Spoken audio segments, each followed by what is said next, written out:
Brightside Home Theater.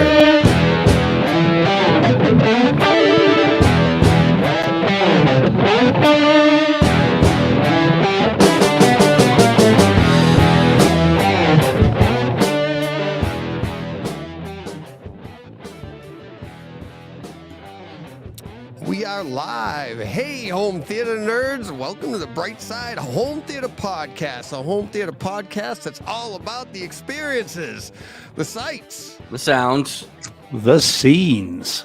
Nice. Fresh new look, boys. What do you think? I see. Yeah, it's awesome. Very cool. Very cool. I do like the funky music during the countdown there, Deej. That was very cool. That came with the app. Sounded great in these. Another feature, and this is a perfect segue for this, another little feature we can do. Happy Tuesday, everyone. Mike Schramm. Isn't that cool? That is very cool. So, yep. It's like a live ticker. Exactly. I can do that too. We have tickers on here. We can put information, all sorts of stuff. So this is going to be way more interactive. And what's nice is last week I added the sounds for you boys over there. And now you have the scenes too. So we are now a fully encompassed podcast. So there we go. Well, at what point does the podcast become just a show? I mean, I don't more know. of a show. I think. Yeah, exactly. I got my dancing shoes on. Yeah, and you can, John, you just joined quickly. I didn't really give you the full tour, but there's you can read the comments on the side there if there's something. I found it. Yep. You guys keep an eye on that. If there's something you like, you want to highlight it, just let me know and I'll click, because I can click on it and put it in. So, so yeah. All right. Let's see, who else do we have here? Oh, there we go. David Guzman. What's up, my home theater nerds? It looks so nice. Yeah, that's cool. So, let us know in the chat how the audio is, because I can adjust it too. I don't know how that's going out to you guys. Hopefully it's going out well. But should be okay. So, all right. You guys see what I've been up to for the last week. What have you guys been up to? Yeah. John sounds like he's he's still a bit croaky after the 5-1 drubbing of Liverpool by. Yeah. I've been sick ever since. No, I was sick all weekend. I took the weekend off to spend with my wife, and I was sick the whole weekend. So. Oh, I hate it when that happens. Yeah, you know what that says? Less weekends with the wife. Exactly. Yeah, it's got to be her fault, right? Yeah, well, she was sick too. We've been passing it back and forth for a couple weeks, I think. So. I've been flying the Brightside Home Theatre flag at the UK's only hi-fi and home cinema show. So I wore the shirt all special like. And much interest in the shirt, Deej. Really? Including including some people from Home Cinema Choice, which, for those of you that don't know, it's the kind of the UK's home cinema Bible. Home Cinema Choice has been around forever. And a number of people there were fascinated by the shirt.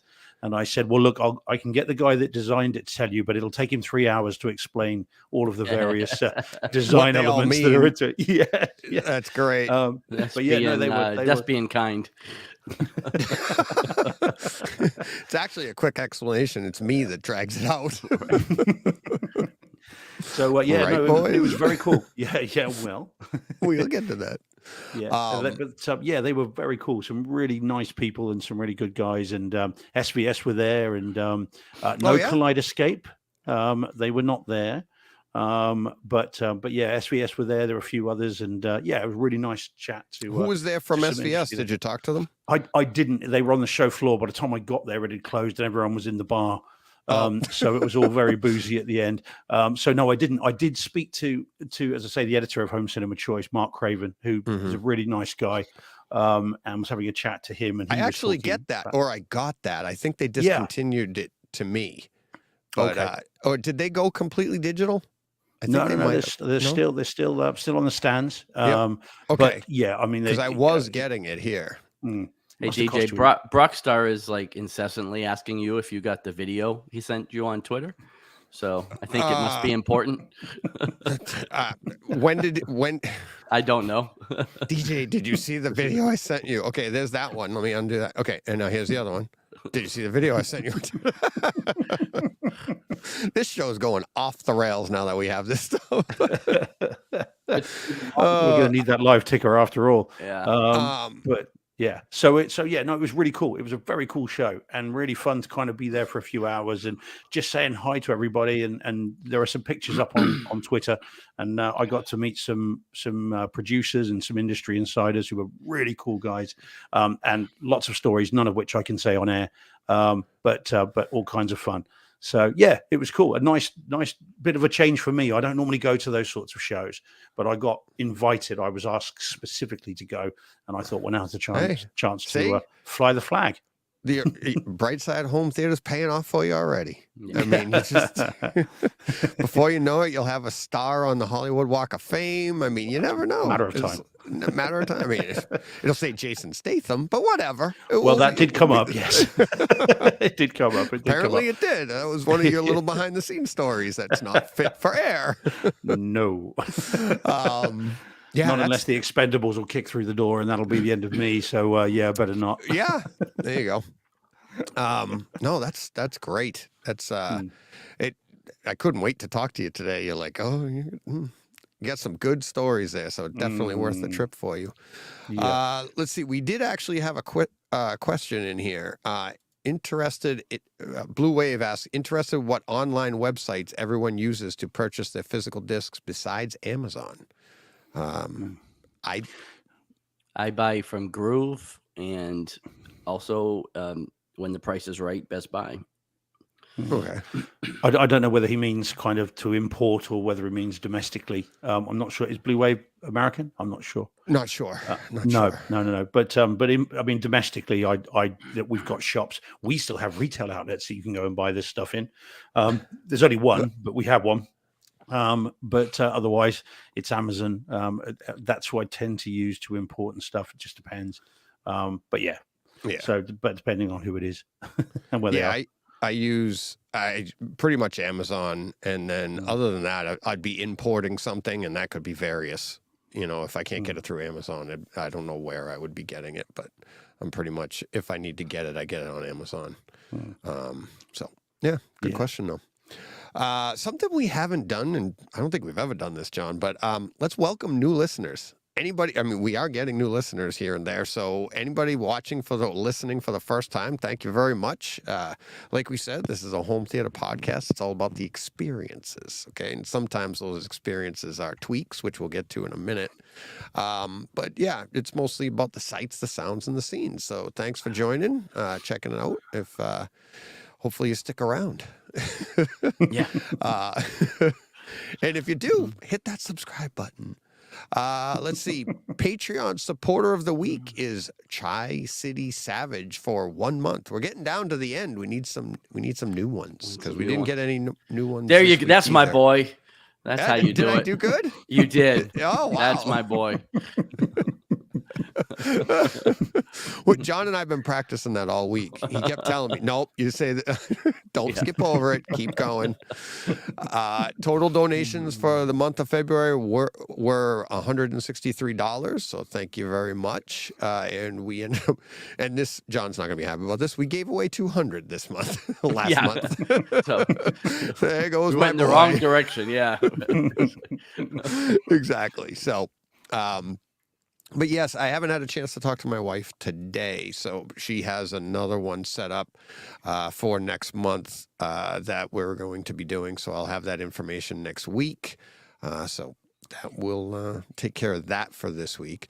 Giveaways. Let's do some giveaways here. I actually got a few in today that I didn't get a chance to add in, but let's get to the digital giveaways that I do have in here for this week so far. We have, for new ones, we have Hunt for Red October and War of the Worlds. So thank you. And I didn't write down who those were from. I think they're from Mark Hader, if I remember. Or one might be from him and somebody else, but I forgot to write those down. It's been a very hectic week, to say the least. So, and I actually owe some digital codes to Danny Speakers. He claimed a few, and I haven't gotten back to him yet. But yeah, so if any of the ones from the past weeks, if you hear, just, let me know and I'll shoot them over to you, and don't be shy because sometimes I'll send them to you and they've already been claimed. So I don't know. I'm doing my best to keep track of this stuff. So let's see what else. What do we got coming up next? What are we doing? Tweaks?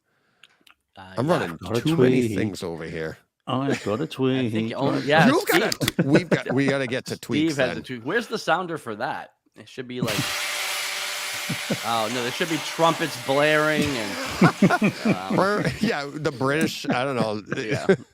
Big Ben, Hail Parliament. to the Queen or something, Yeah, something going on. King now, please. Hail to the King. Yeah, I'm sorry.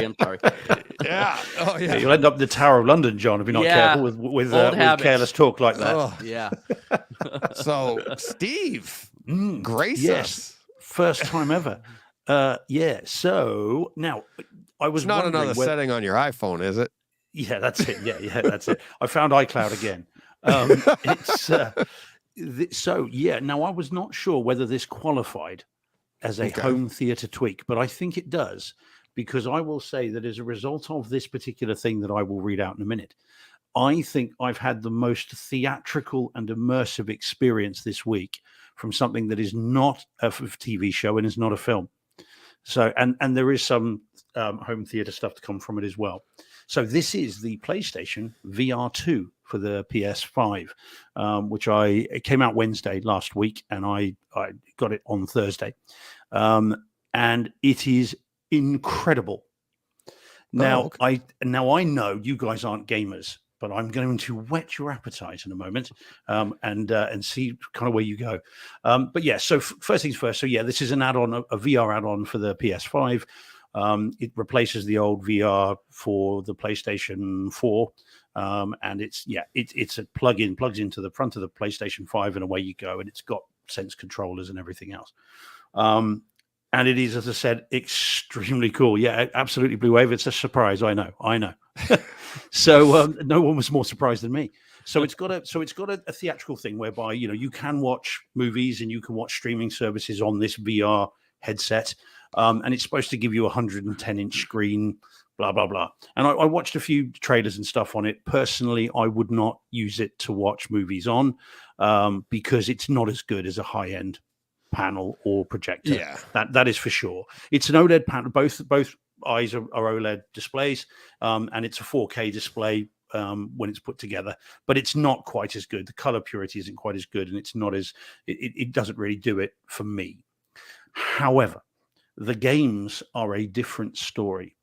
And one in particular, I could talk all night about them, but I won't.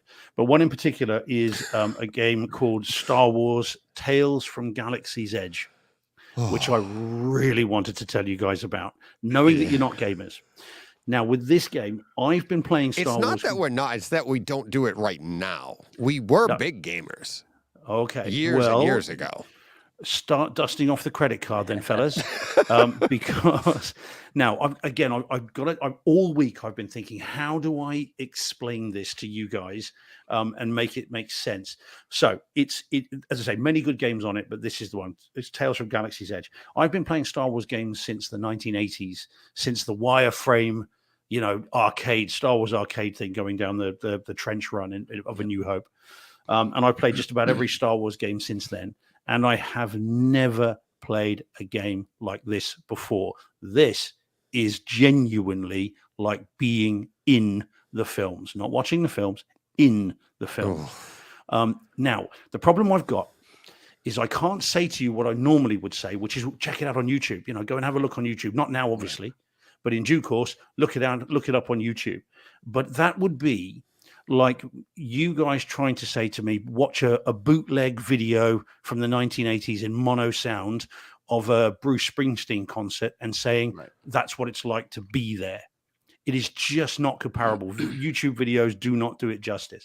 And this is it. The way I would describe it is it's like a high-end Universal Studios ride. I don't know what that was. That was an unusual one to teach. He's just playing around over there. Yeah, he's messing about. No, but it's absolutely incredible. You feel like you're there. You've got all the different blasters from the films. You can, you're shooting stuff in 3D, so it's proper.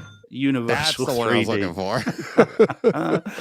I'm glad that's what it was. Yeah. And so it's absolutely phenomenal.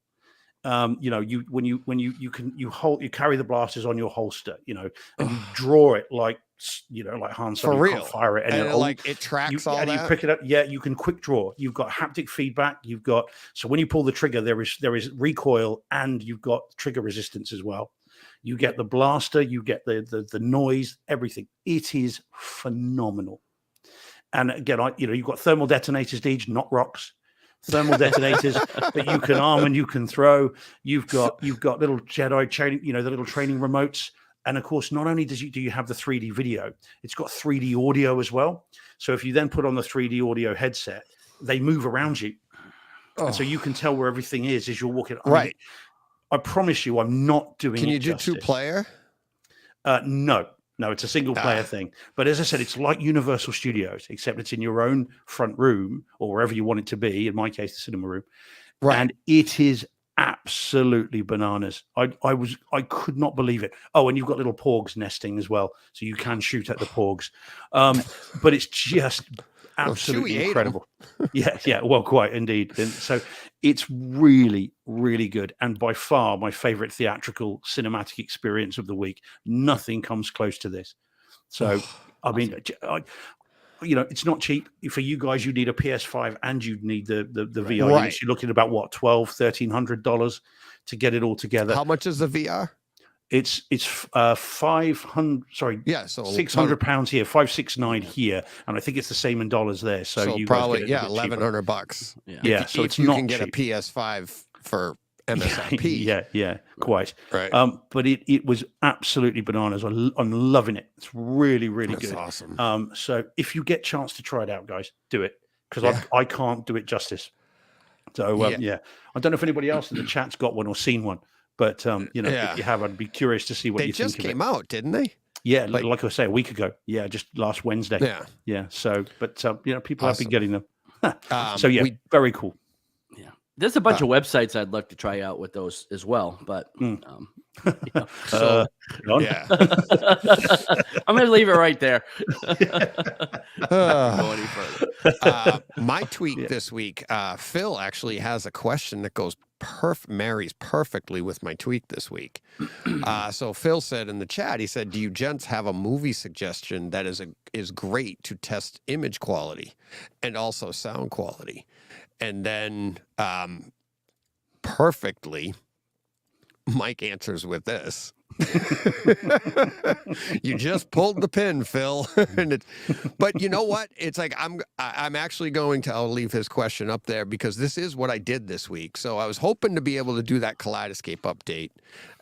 I still haven't gotten it on my phone yet. So I don't know where it is. I've talked to other people. They've gotten theirs. Some got them on Sunday. Some had them, you know, the first day.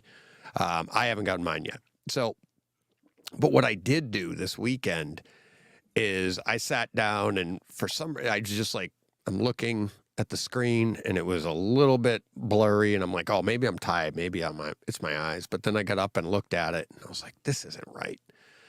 And I put in my Spears and Munsell disc and I just 3 hours later, just tweaking, getting the image right and fine tuning the, you know, not just that part, but getting my black levels, tuning them.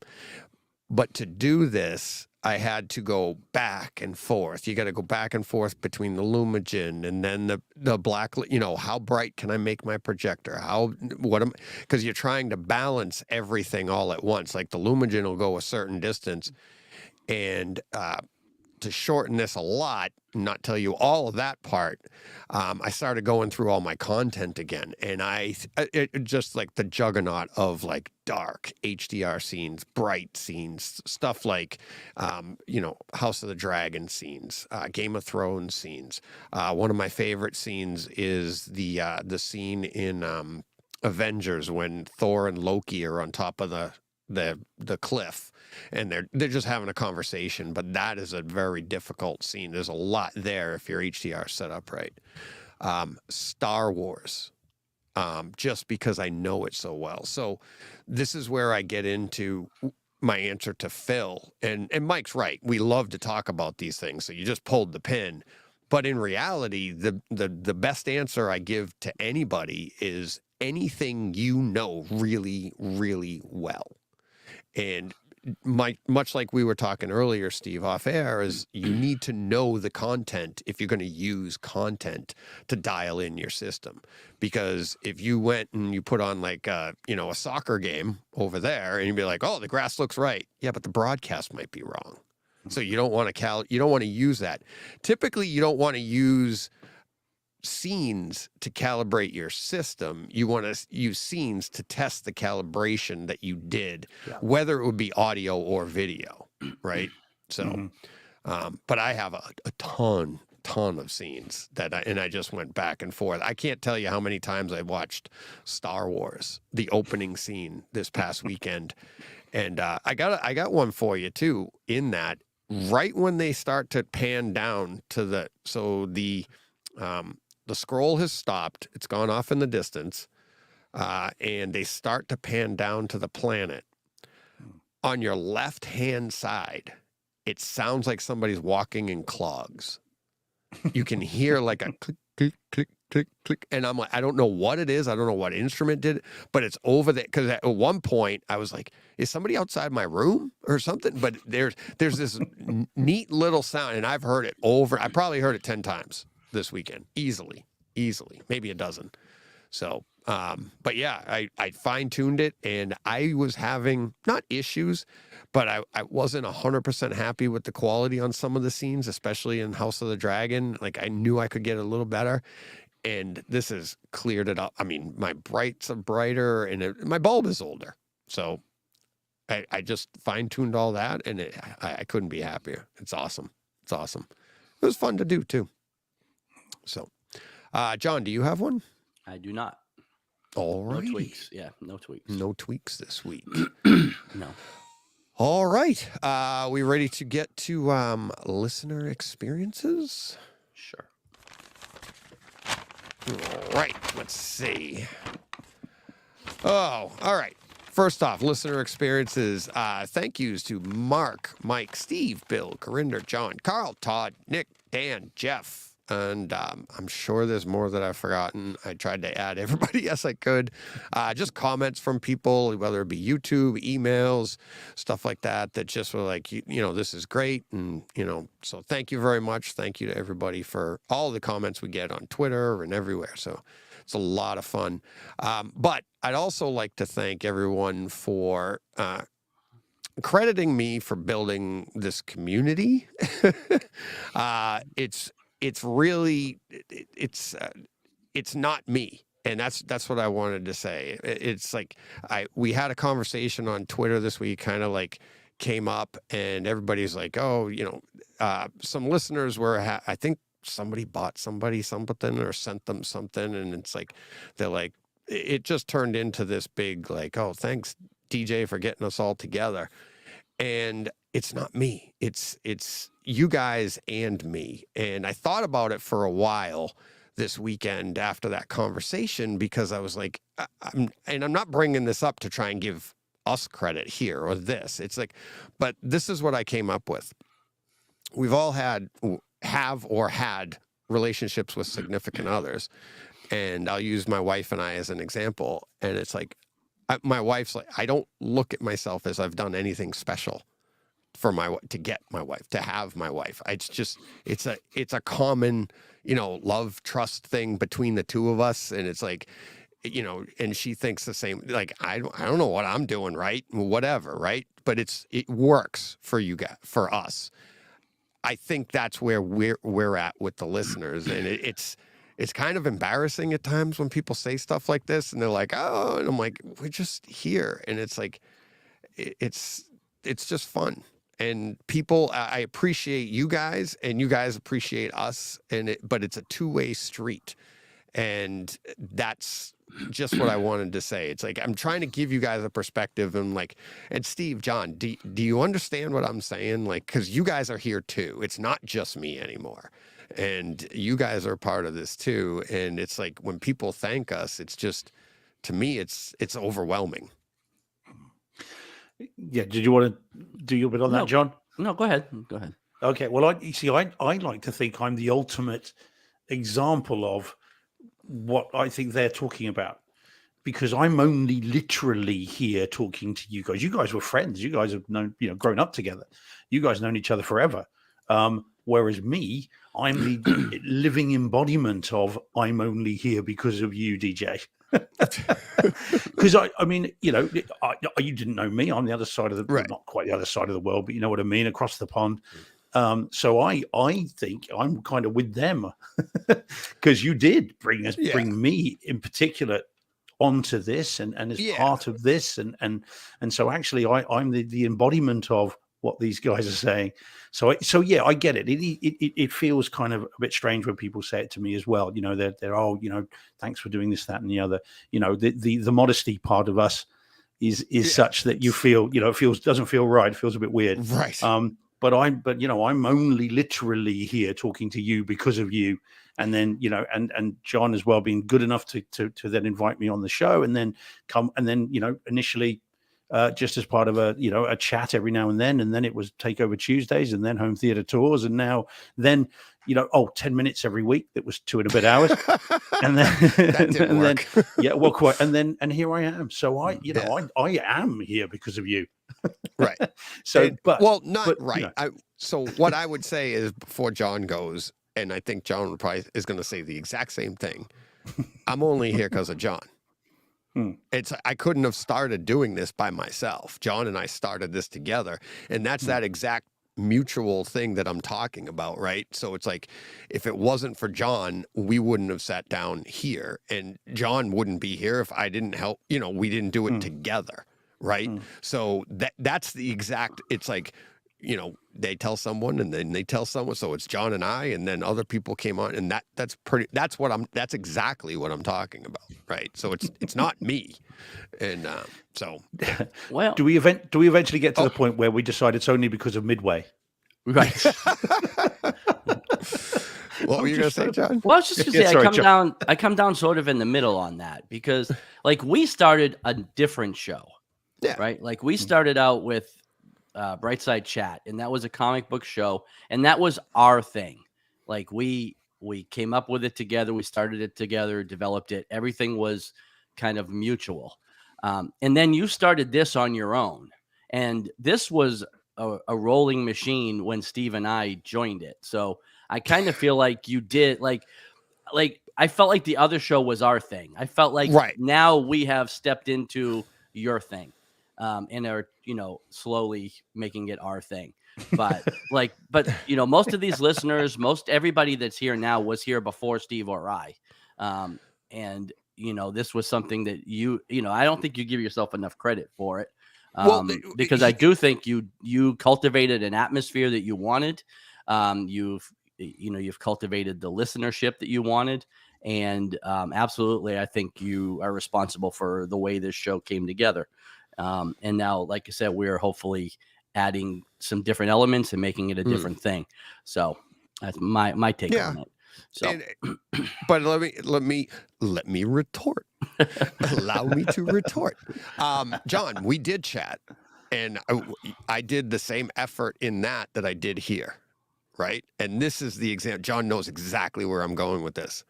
Chat did not have the response from the viewership or the listenership that we get here. And that's exactly what I'm talking about. It's like we did a lot over at chat when we started out. And then I just brought what we were doing there to here. So like what John just said is correct. I did it. But all I was doing was duplicating what John and I were doing. But it's the listeners here that even John, when we were still doing chat, we was like, wow. It's different though. I mean, comic book, podcast. There's millions of them. Right, there's tons of them. Right, there's not as many. So it's like, but the response we got from the people here is just that's what I'm trying to get at. It's like I want them to give themselves credit. Like just keep on coming, bringing people in, and that's what we're doing, and that's what's fun. And so plenty to go around. That's what I want. That's what I wanted to say. So, thank you everybody for everything. Both Steve and John, thank you for that. That was very, very nice. I wasn't expecting that, but Well, but, especially not from me, but no, I know. I mean, you don't even send Christmas cards. You can tell I'm sick. Yeah. High as a Got you kite under on the weather, yeah. whatever I'm on meds. a bunch of Mucinex and flying high. Exactly. We did get, now we'll get into some comments, and I bunched them all up in here. I don't know if you guys saw this, I almost said snuggled because it's in there, but lots of comments on home theater seating this week. And almost every single one said, I think there might have been one or two that was like about kind of the way I'm about to say it, but every single one was, this is the right way. Right. And it was either you got to have home theater seating in your theater, otherwise it's not a theater. And then you have other ones that are like, that's ridiculous. Home theater seating is so uncomfortable. You got to have a couch, something that you can. And everybody was so, their mindset was just so like, you have to have what I have. And I'm like, that's not, none of this is right. It's like, it's what's right for you. Like, and I just thought it was so fun. Every time I got something, it was like people like, you're doing it wrong. Well, it's mine. Let me do it however I want. So, let's see. All right, that was that one. Who wants to read? Did we do the? You want to read G. Cornell, Steve? This under the Brightside Home Theater goes to the Goes movies. to the movies. Yep. Yeah. So, okay. So G. Cornell sent an email, described it as an elaborate email, describing his setup and how he dialed it in, and mentions a great point. So he positioned his speakers for the sound that he wanted from both 2-channel and multi-channel, and then treated the room and then ran room correction, and then refers to the room correction as like the cherry on the top. Yes. Mm-hmm. Yeah. So he said, and that's why I summarized this one, because he gave me exactly what he did. That's not the important point. The important point is that it was an elaborate email. He did a lot to get the sound correct in his room. Then he ran room correction. Okay. And it's like, that's the idea. It's like sound treatments, positions of speakers, all of that stuff gets done. Then you run room correction. And they say this all the time over on AV Rant. It's named wrong. It's not to correct your room. It's supposed to be to tune it to what it can do. But it's not a replacement for actually treating the room. Now, in a living room situation like John has, it's a benefit because it can actually take that room and do the best it can with that room. But it should be like G. Cornell put, the cherry on top. So, but it was a great point. Just whilst you're looking for the next one, DJ, I see a comment in the chat thing from Blue Wave about Silence of the Lambs. Just very quickly deal with that. So Blue Wave saying, do I own the 4K version of Silence of the Lambs? Is it worth the purchase? I've purchased 4K discs that work much better. The answer is no, I don't. And funnily enough, I've been thinking about getting it very recently. You've got it, haven't you, Deej? You and Jen are going to watch it, or have watched it at some point. But it's not out over here, so to get it, I've got to import it, and it's a lot. And it's hard to say with that film. I can imagine it looking really good, but I can also imagine it, because it was shot kind of down and dirty, so it's tricky.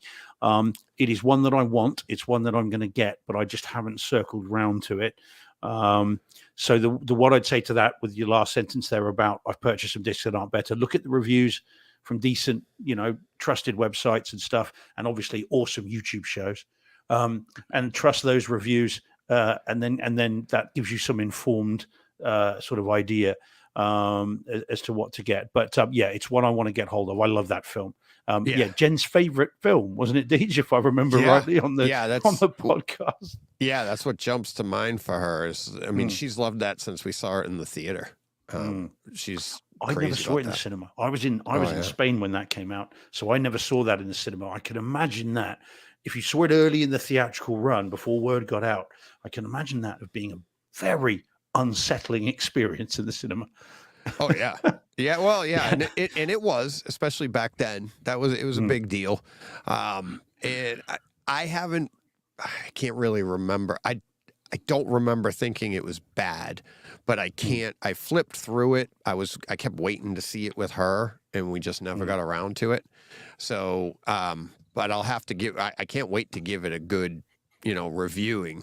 But I think it's pretty good, and what I remember from it, it is. I mean, it's one of those that you're like, well, it's the best it's ever looked, which isn't exactly the best thing to say, because sometimes the other ones weren't very good either.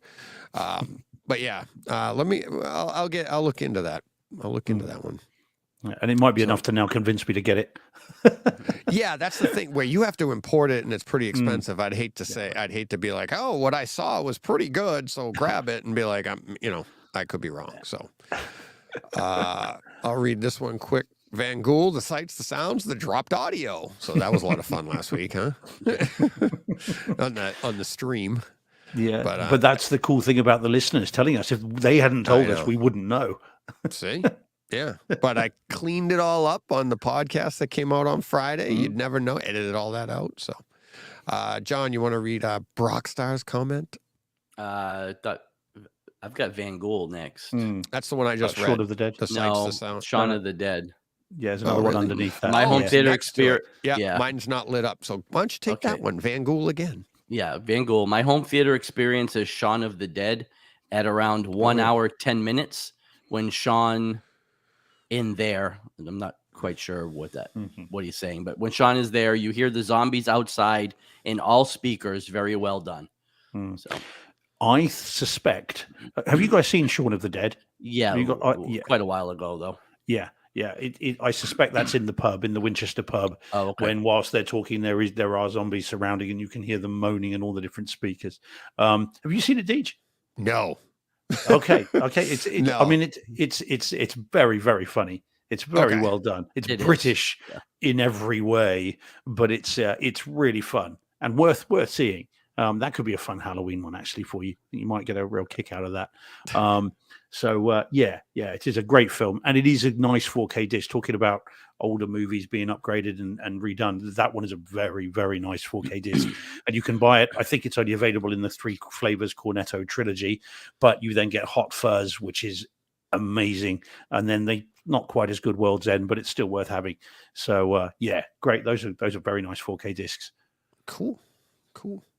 All right. I'll read Brockstar's from Banshees of Inisherin review we did. Banshees was so weird, but I liked it.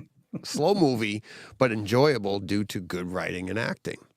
It's not an action film by any stretch of the imagination. But it is weird. We said that when we talked about it too, right? You had that like witch character going on, and but I loved it. It's still one of my top movies of the year.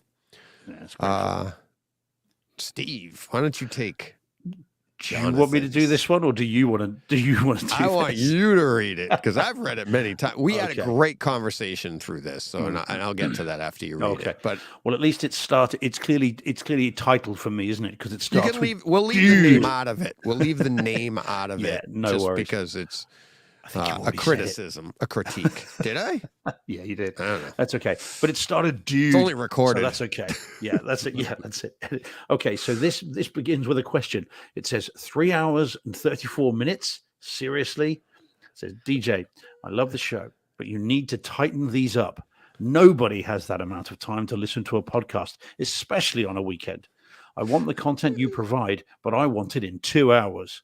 It's too overwhelming when they're this long. It's the same as these 3-hour Marvel movies. Way too long. Woohoo! 2 hours should be the 2 hours should be the max for anything. Otherwise, it's just dragging on and on, except for The Godfather or an NFL game. Have a great weekend. So we went back and forth on that, and he doesn't have the time for, like, when he sees 3:34. He's like, it's a non-starter because he wants to complete it. And I get that, right? And we went back and forth, and I'm like, but I said to him, as difficult as it is for you once you start it, you have to finish it, and you don't want to start it if you can't finish it. As difficult as it is for you to do that, it's that difficult for me to try and regulate myself. And, And I put this in here because I appreciate all of these. I've received this critique before. It's too long. Shorten it up, tighten it up, right? But I also get, and I said it to him. I'm like, I also get just as many. When we only go an hour and a half, people are all like, "What happened? You're ruining my commute. I have an hour commute, and now I got a half hour, nothing to do on the way home, or whatever." People want it longer. They want the longer time, right? So I'm not going to pick a side. I'm not gonna say no to the people that want 3 hours, and I'm not gonna say no to the people that want it shorter, or yes to either of them. Because if I pick one, then the other one drops off. We're doing what we're doing. Today's probably going to be shorter because it has to be, because we've all got to get out of here. John's sick. It's like, but we're doing what we're doing. We're just having fun, and it's like we're producing what we can produce. And and he was great about it. He's like, I'm not going anywhere. He goes, but I just like it to be shorter so I can participate. I'm like, well, so put it on 2.5 or 1.5 speed. There you go. We'll all sound like one of the chipmunks. Yeah. But I'm normally not. I don't normally mind when someone tells me it's too long. I'm normally quite flattered, to be honest. Oh, sorry, you mean the podcast? Sorry, sorry. Anyway, moving on. Someone's got to bring the tone down. Yeah, exactly. Or up. Yeah, well, yeah. There you go. That again. Let's see. Is it time for this sounder? Or yeah. Yeah, that one. Or where's the groaning one? No. I think it's time to roll this one out, Johnny. What she did, because I think she does because of the way she knows she pulled the kind trigger. She fell on right? to Dick. Right. But she, of course.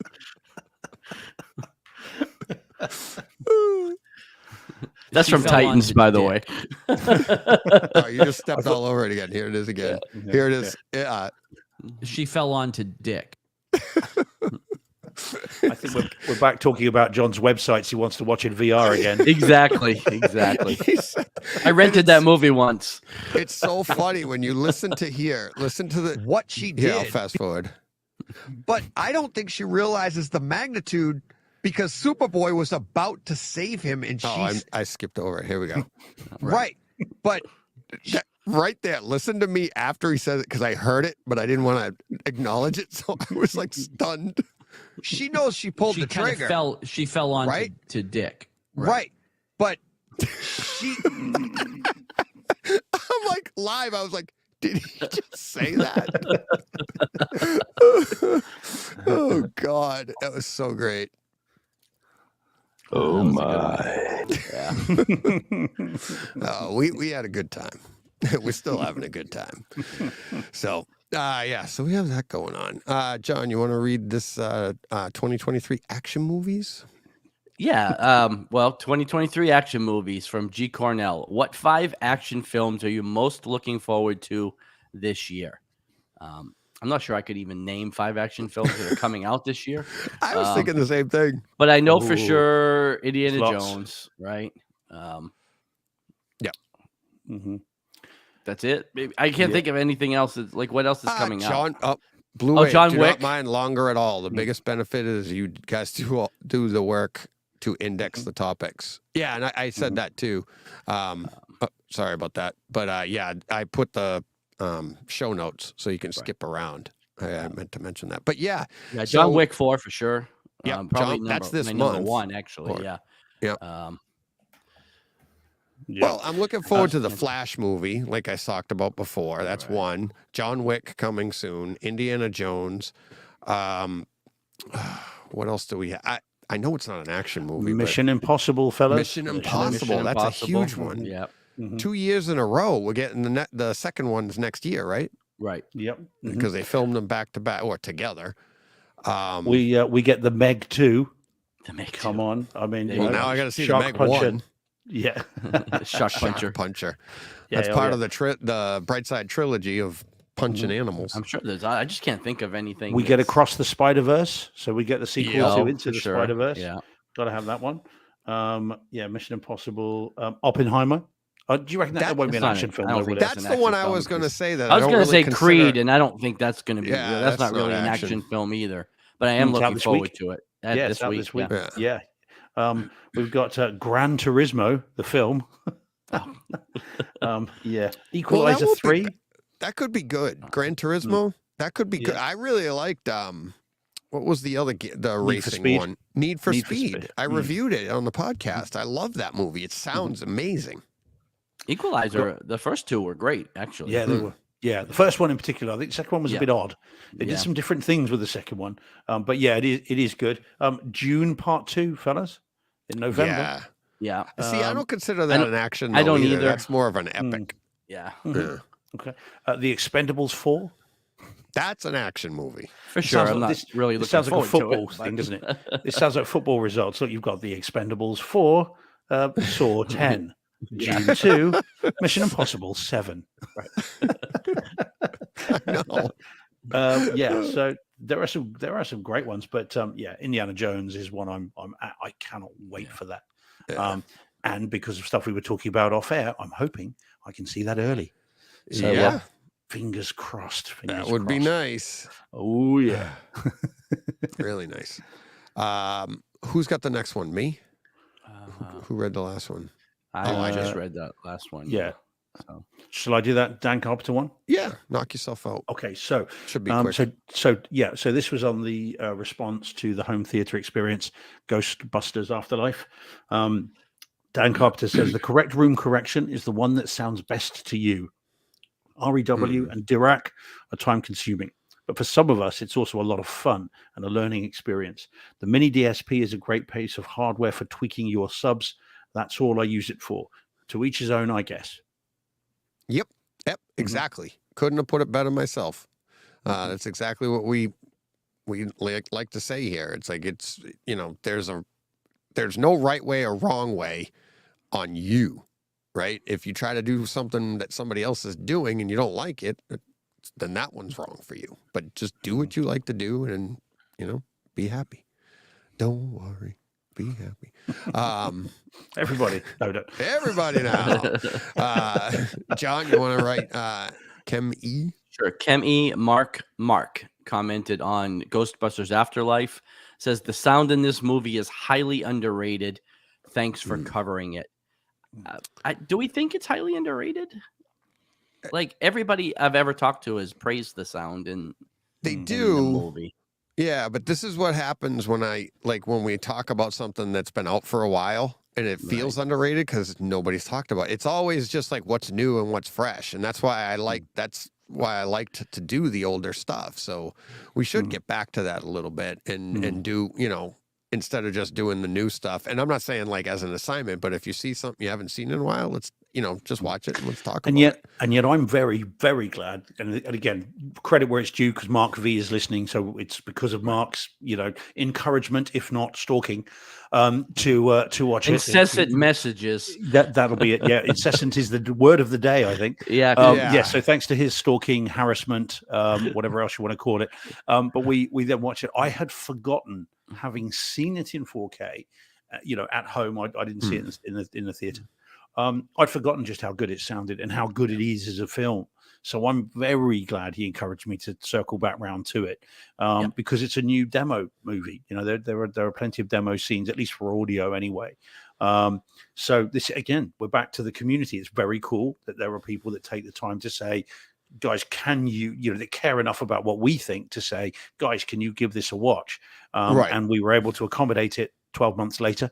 And so it's But it's see great. how effective that was? Because otherwise we would have just been another of the hundreds of people talking about it.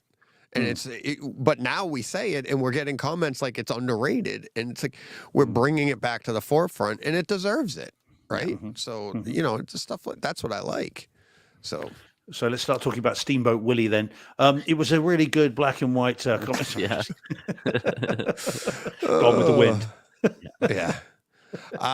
Let's see. PK wrote in from Ghostbusters Afterlife. Now, PK was on the show today. Did you guys get a chance to hear any of that? Yeah, listen to about an hour not of yet.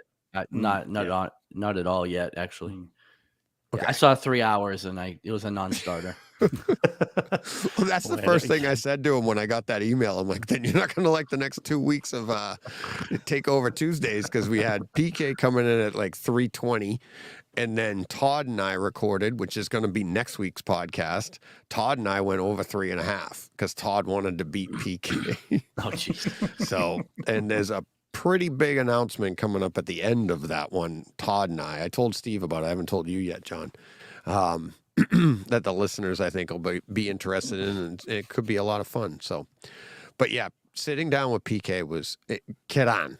I don't know how to say it right. It's like when I was like, how do you say your name? And he said it, and then I'm trying to do it with the accent, and then finally he just goes, I don't know if this was in the podcast or not, but he goes, you can just call me PK. And I'm like, apparently I'm butchering it. But he does go by PK on here. But it was awesome sitting down with him and hearing the differences between here and India and the struggles that they go through over there, because home theater just isn't as big. But then some of the similarities too. There's a lot of similarities between us and them, and probably you, same with you, Steve. We all have differences and similarities, but it's really, really cool. 10.5 hours apart is what we were, but we set it up and it worked out, and it was great. I've never heard of the half-hour difference either.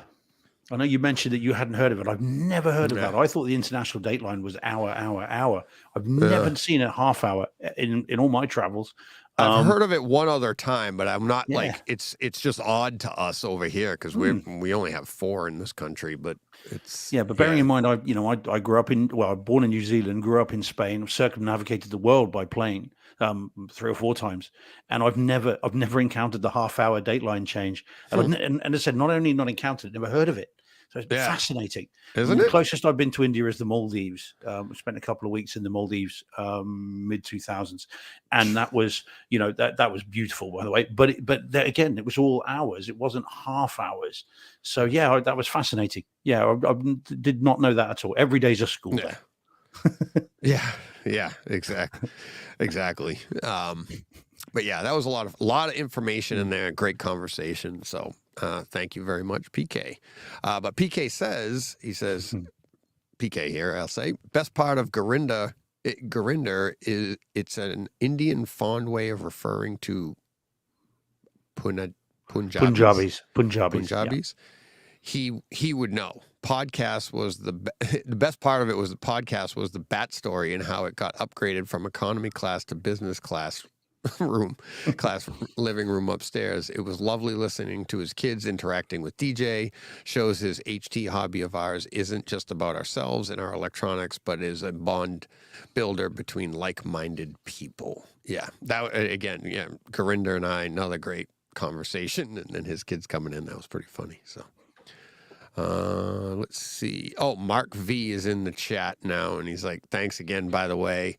I thought I put it in here, but did I send? Oh, I sent it to you guys, but I never put it in the notes. His apology. Oh no, he didn't have to apologize. I know, but he did apologize in the chat before. He has just put an apology in the chat as well, Deej. The one before the one you've just put up. Well, I think it's because I said he was incessant. So persistent. Incessant. But it was funny because he's like, I didn't know you read all the other stuff. And I'm like, well, yeah. We're happy. People are talking to us.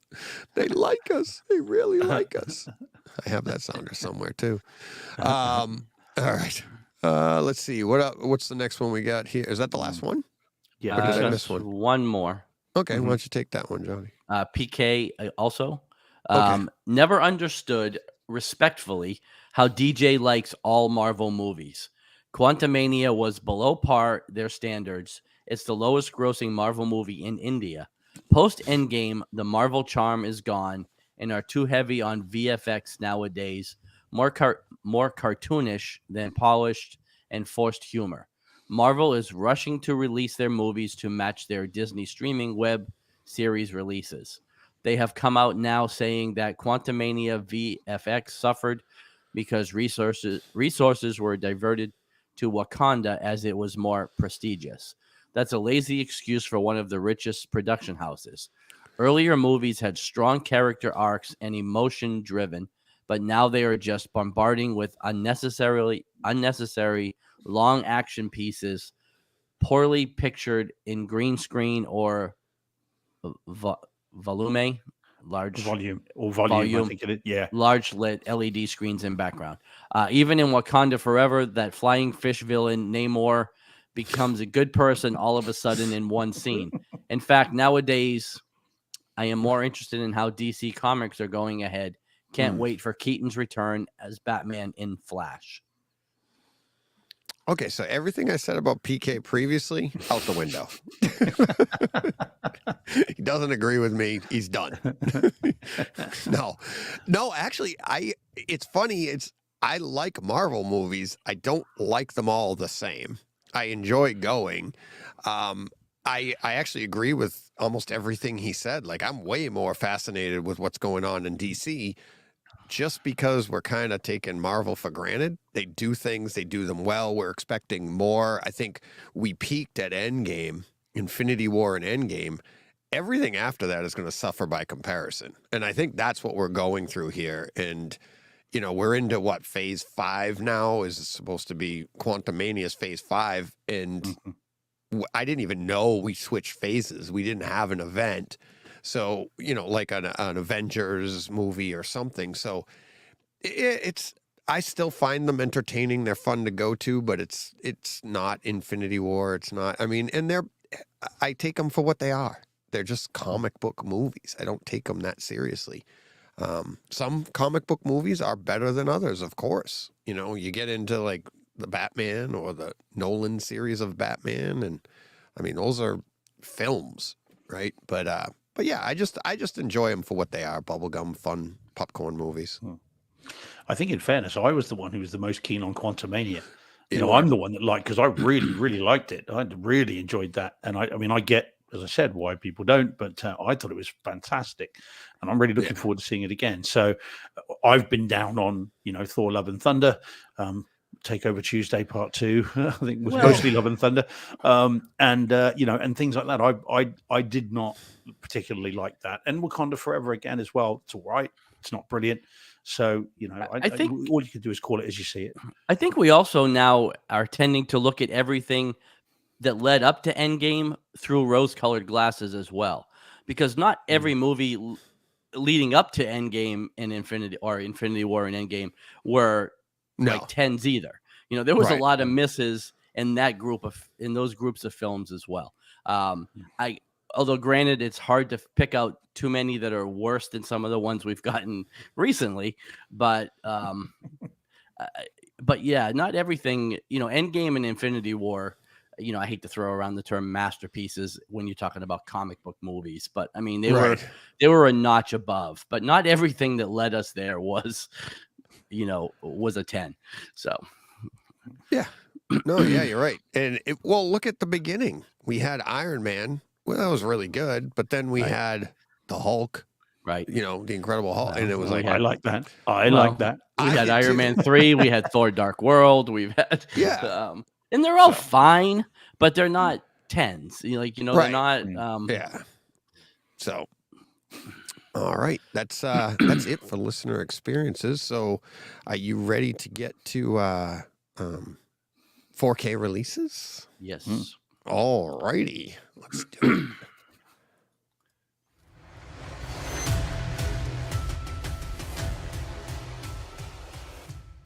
There you go. What did you think of that, huh? Cool. A little finagling over here on my side. But yeah, all right. So 4K releases for this week. I don't have any images for this. Hopefully, moving forward, we'll have some images in the future if I can work on that. So we already did March 7th. So we're up to next week. No. Yeah, next week's March 7th. Yeah. Okay. Oh, we talked about it ahead of time, though. So March 7th coming up, we have Air Force One in 4K, a Steelbook. Is that already out, Steve? Yeah, I think that's already out. It is. Yeah, it is. Same with Mask of Zorro. Mask of Zorro's been out. That's getting a Steelbook. Mildred Pierce 4K from 1945. Boys, anybody heard of that? I mean, I've heard of the movie, but I've never seen it. I've never met her. Yeah. No. Don't know her. Don't know the woman. Yeah. Nope. And then Rocky 2 in 4K from 1979. That's the Steelbook. Yeah, that's the Yeah, Steelbook, that's isn't it? another. Yeah. But it's also, I think, the first time it's being released separately because the set came out the week before, I think, something like that. Wow. So, all right, that will do it. A nice, Oh, that's Quiet tidy, week. Nice. Yeah, Quick. Yeah. quiet week. quick, easy, nice, tidy week. That was 1 hour now, and now all we have left are listener experiences, guys. Listener Our experiences. experiences. Our experiences. Yeah, we've done the I'm sorry, listeners. not listener. Now they can experiences. experience home us. theater Yeah, that's right. experiences, real experiences. I got to come up with a graphic so Real I can just read it. Yeah, no, real, REEL, real experiences. Sweet, See? nice, smooth. I gotta come up smooth. with the graphic. I actually have the graphic for it. I just gotta import it into here. So, who wants to go first? Actually, I only have. Let's go in order. So, John, you go first with your one, and so forth. And, Okay. All right. Piggybacking off of last week's Godfather, we kids came over again this weekend and watched Godfather 2. My son is all into it now because he's never seen them. So again, much of what I said last week about The Godfather holds true with The Godfather 2. There's nothing about these discs that are reference quality, but these are the best versions of these movies we've ever had. Yeah. Again, seeing this movie on 123 inches, again, I was 4 years old, never saw it in the theater. So this is the closest I've ever come to a theater experience with it. Sorry, Steve. It's a great movie. Really, really enjoyed it. Like I said, I thought it looked and sounded great. But by that, again, don't take that to mean that they're not Top Gun Maverick or Ready Player One or anything like that. But this is the best they've ever been, and imagine could be. So Yeah. It's I didn't watch this one. I flipped through it, same thing, and I saw that it was similar to The Godfather, and I was just like, oh, okay, it's good. All right, moving on. I'm glad I've seen it again, recently, but I just began to struggle with the length of it. It was a little bit meandering. It is there are long. some great bits in it. There are some almost a really nice non-starter. Yeah, well, yeah. It's 3.5 it's hours long. Quite, and I don't know. I think I might have done it a disservice by watching The Godfather one day and then trying to watch this the next day. I think I just was kind of, Godfathered out. And Overwhelmed. probably therefore should. Yeah, I mean, I never watched Coda. I've still got that to watch. The part 3 again. So we're clear. And I haven't seen that yet. So if you now move on to that, I'll be curious to see what you make of that. Right, we'll probably And do then that I'll this coming weekend because, like I said, the yeah. kids are kind of into going through the 3 of them. So they'll be back, I think, Saturday to watch the 3rd one. So yeah, I shall definitely look forward to and your view that on one that. I and will might be enough expect to watch it. a difference in picture, because that's a much newer movie. So Yeah. I imagine we'll see a big uptick in the quality on that one. And now, not to say that the movie itself, because I don't remember really enjoying it all that much, but I'm also going into it with an open mind and trying to see if maybe I did it a disservice, back when I first saw it. So. Good. I look forward to. Yeah, based on your word on that, then if you say that's good, then I'll go back and see the 3rd one. Yeah, I've got them. I just not got around to it. Right. I have them all too, and I haven't gotten around to them. So, all right, you want to go next, Steve? Yeah. Okay. So the next one, it's not a home theater experience because I watched this on a screener, which is a way of watching it that it's not in Atmos and it's not in 4K. And this, as the screen confirms, is Knock at the Cabin, the M. Night Shyamalan film, which is fairly recently come out. But I put this in there not because of the theatrical experience or home cinema experience, just because I wanted to talk about it. And because it's my only horror film of the week, and I feel like I'm letting people down if I don't at least have one kind of horror stroke thriller of some form. This is the only one. So yeah, an interesting film, and I'll be curious to see if others have seen it, what they make of it, and with you guys, I'll be curious to see what you think as well. It's a what if movie, one of those thrillers where the idea is, what would you do? how would you respond if this happened to you? And I don't want to ruin it. The story is set up in the trailer, but essentially these four people that you can see on the screen there turn up at a cabin where there is a couple staying with a young daughter, and they give them an ultimatum and say, you have to do something horrible, otherwise something even more horrible will happen. And it is trying to put you in the shoes of these people and then decide what would you do. I really enjoyed it. I thought it was good. My only issue is the ending, which is unambiguous. What is going on is clear by the end, I think. And I wanted a bit more ambiguity. I would have liked it to have been a little bit less neat in terms of how it resolves. So yeah, I'll be very, very curious to see what you guys make of it. But I enjoyed it for what it was, and I'll definitely pick up the 4K disc. There was there were a couple of kind of fun little sound moments, even in stereo, which is how I watched this. But there is you can already tell that there are some fun little things and creaks and that kind of stuff going on. And funny enough, Carl and is mentioning in the chat there that it was brilliant at Dolby Cinema. Because of, again, footsteps on the floor. And I agree with that. Actually, this is the most recent one. You can tell that these footsteps creak around the room, even in stereo. You know that this is what's going to be happening. So I'm looking forward to seeing it again properly. And if you're a Shyamalan fan, and I am, albeit he's made some stinkers of late, but I'm one of the few people that really liked his last ones. I thought that film was fascinating and terrifying all in the same sort of thing. So yeah, it's worth seeing.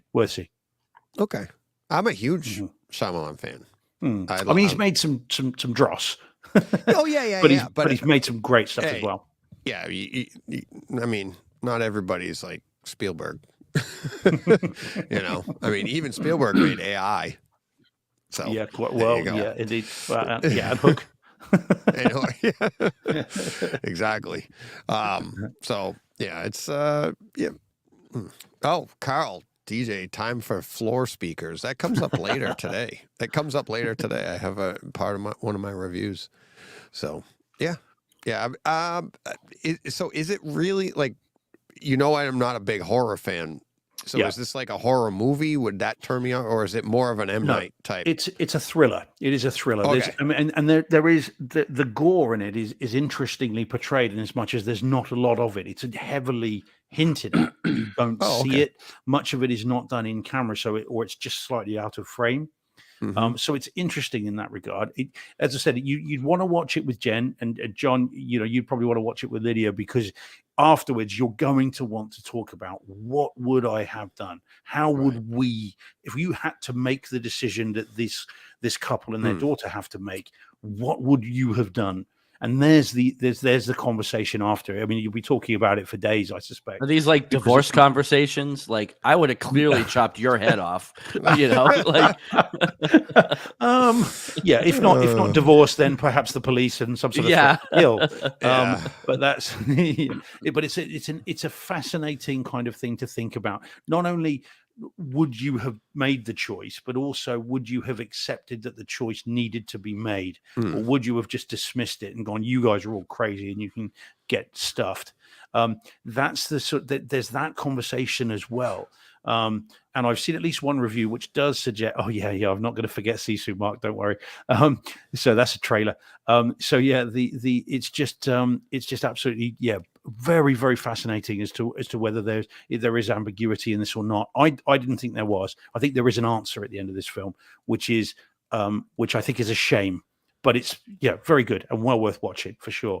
Sorry, well, just whilst we're talking, because Mark V brings it up, so I don't forget. Have you guys seen the trailer to Sisu?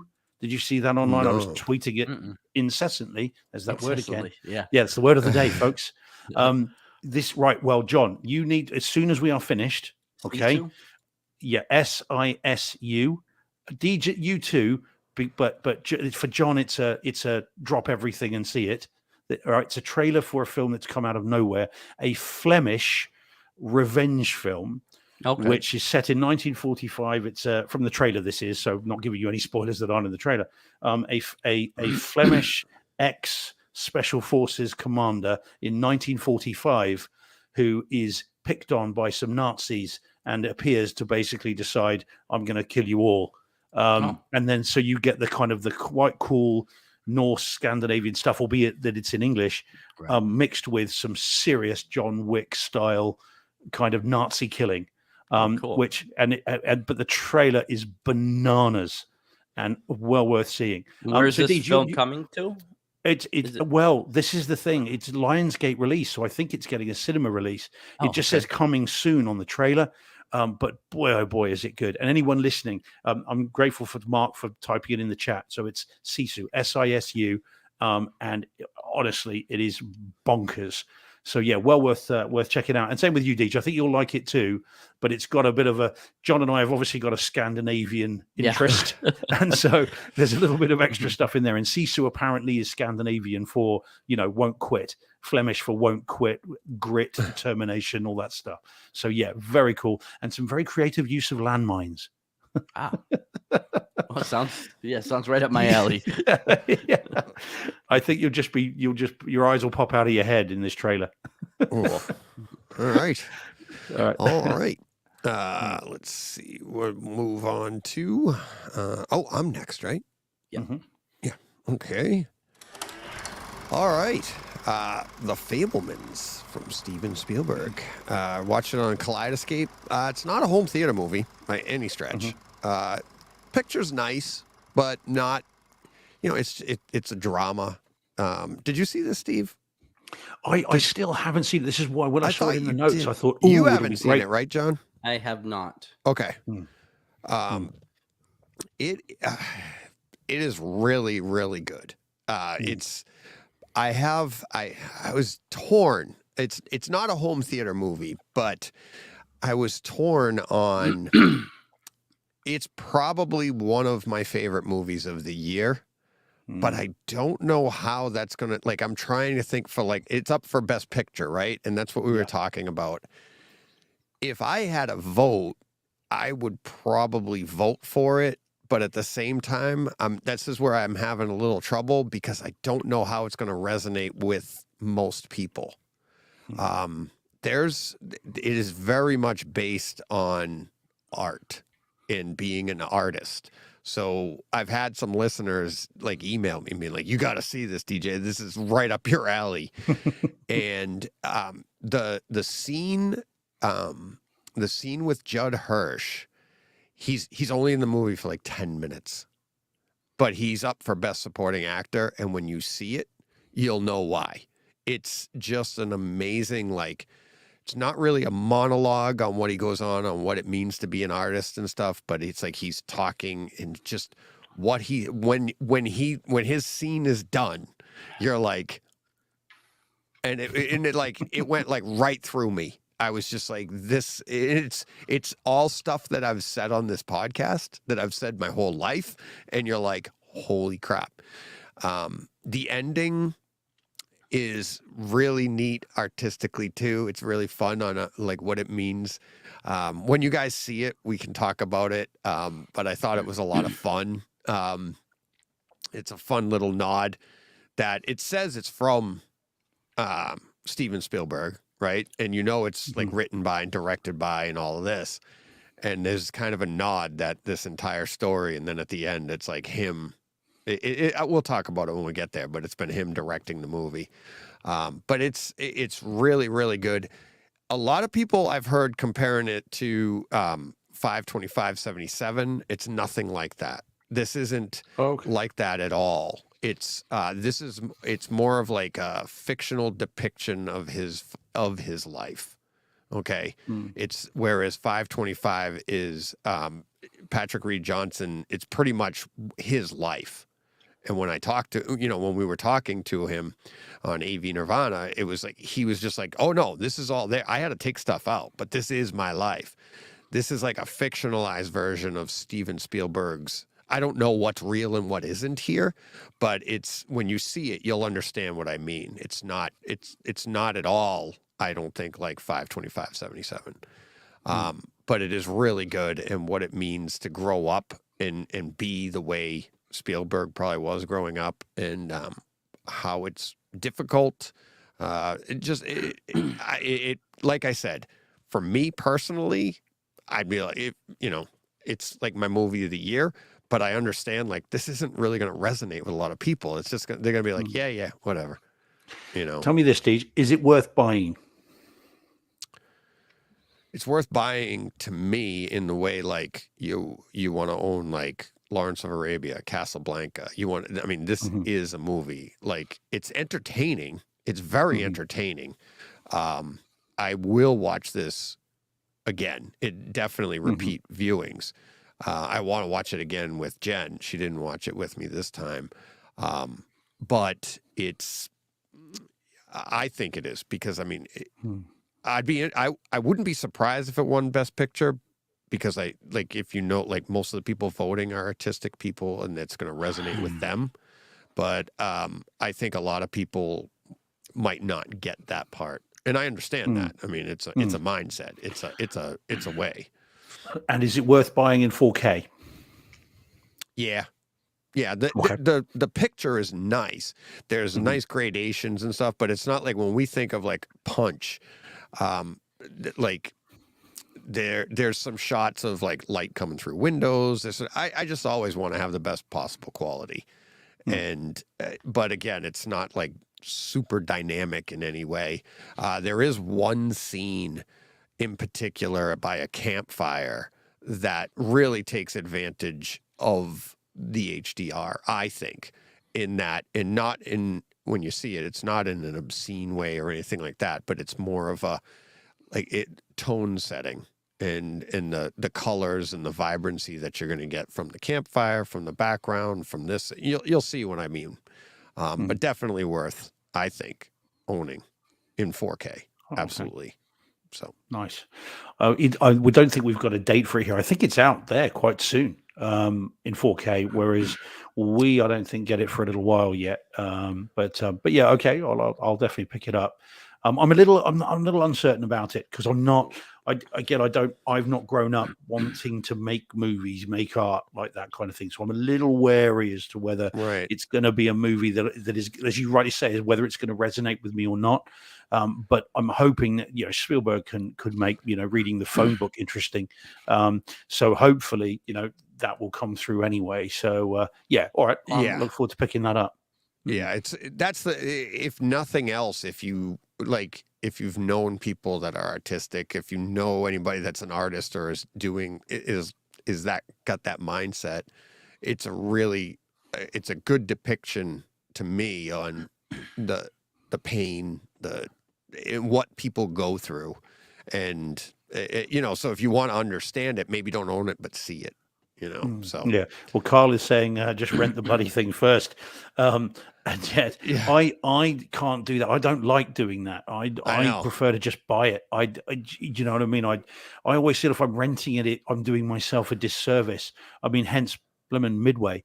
That's what I probably wish I could have just rented.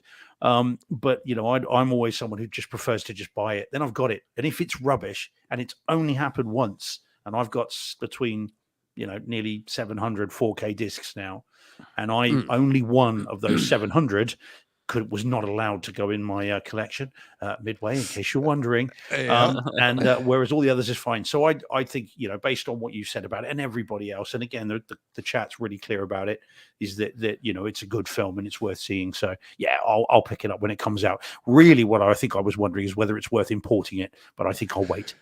Yeah, I would definitely wait. Don't rush to see it. I would hate to say it, but because for all I'd rather have you just wait and get it and go, oh, I wish I imported it, instead of importing it and going rubbish. So. There was no aliens in it. I didn't see a big shark. Yeah. I didn't see it. Honestly, there was no tabletop mountain. I didn't see any of that stuff. Exactly. All right. Who's up next? We have John, number 2. Probably me, yeah, I guess. Yeah.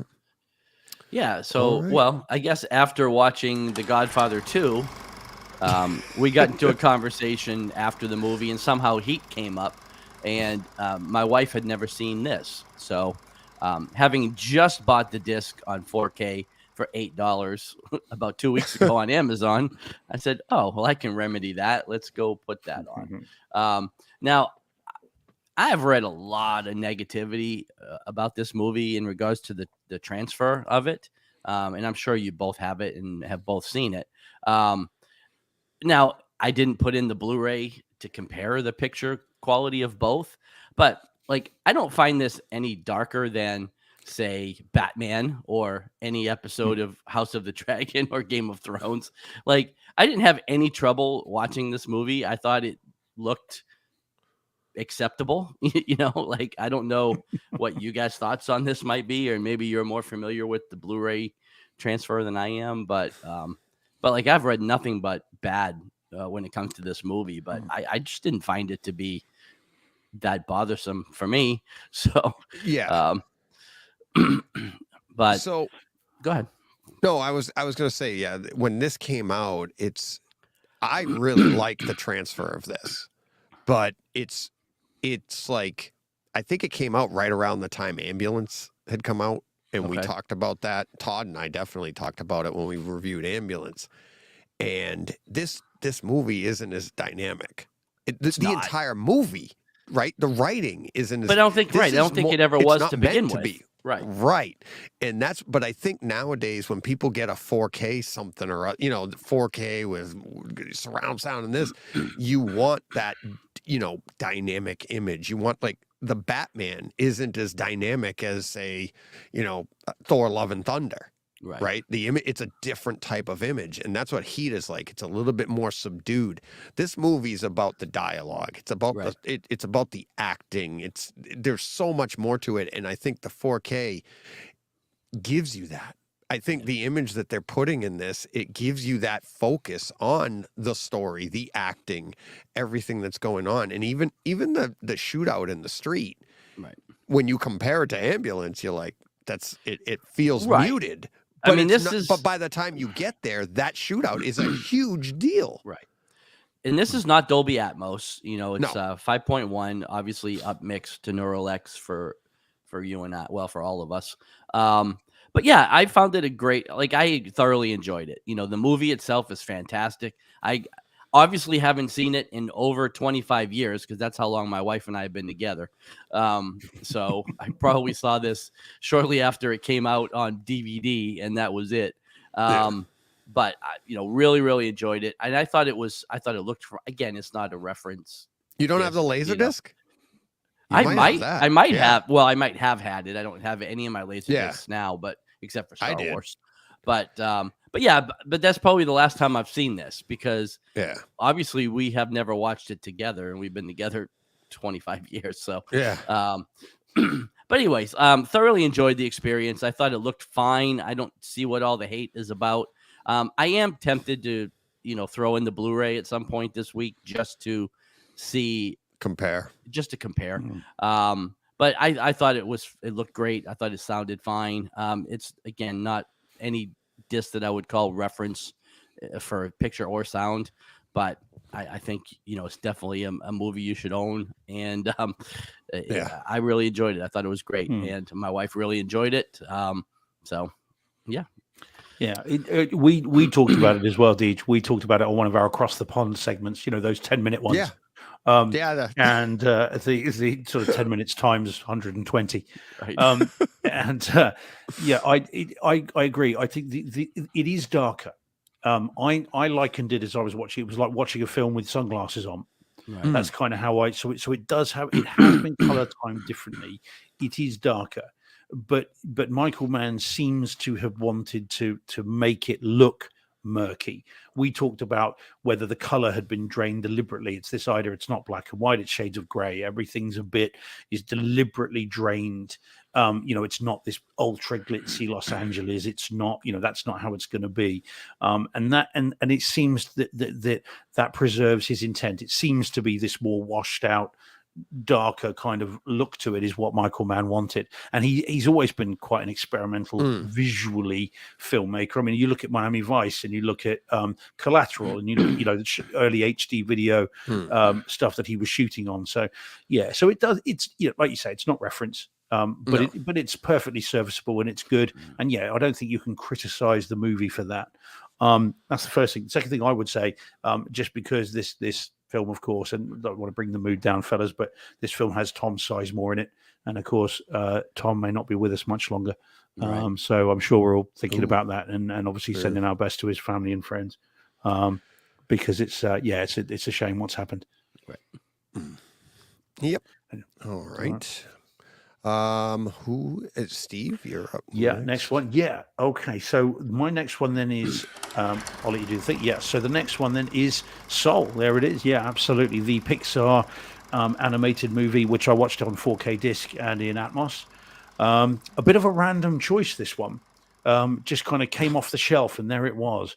And just fell in your lap. Well, yeah, not quite, but sort of, yeah.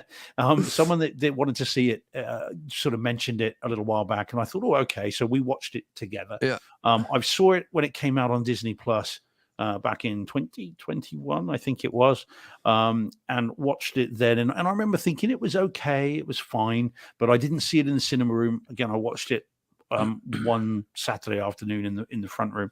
So this was the first time watching the 4K disc, even though I'd bought it straight away as soon as it came out.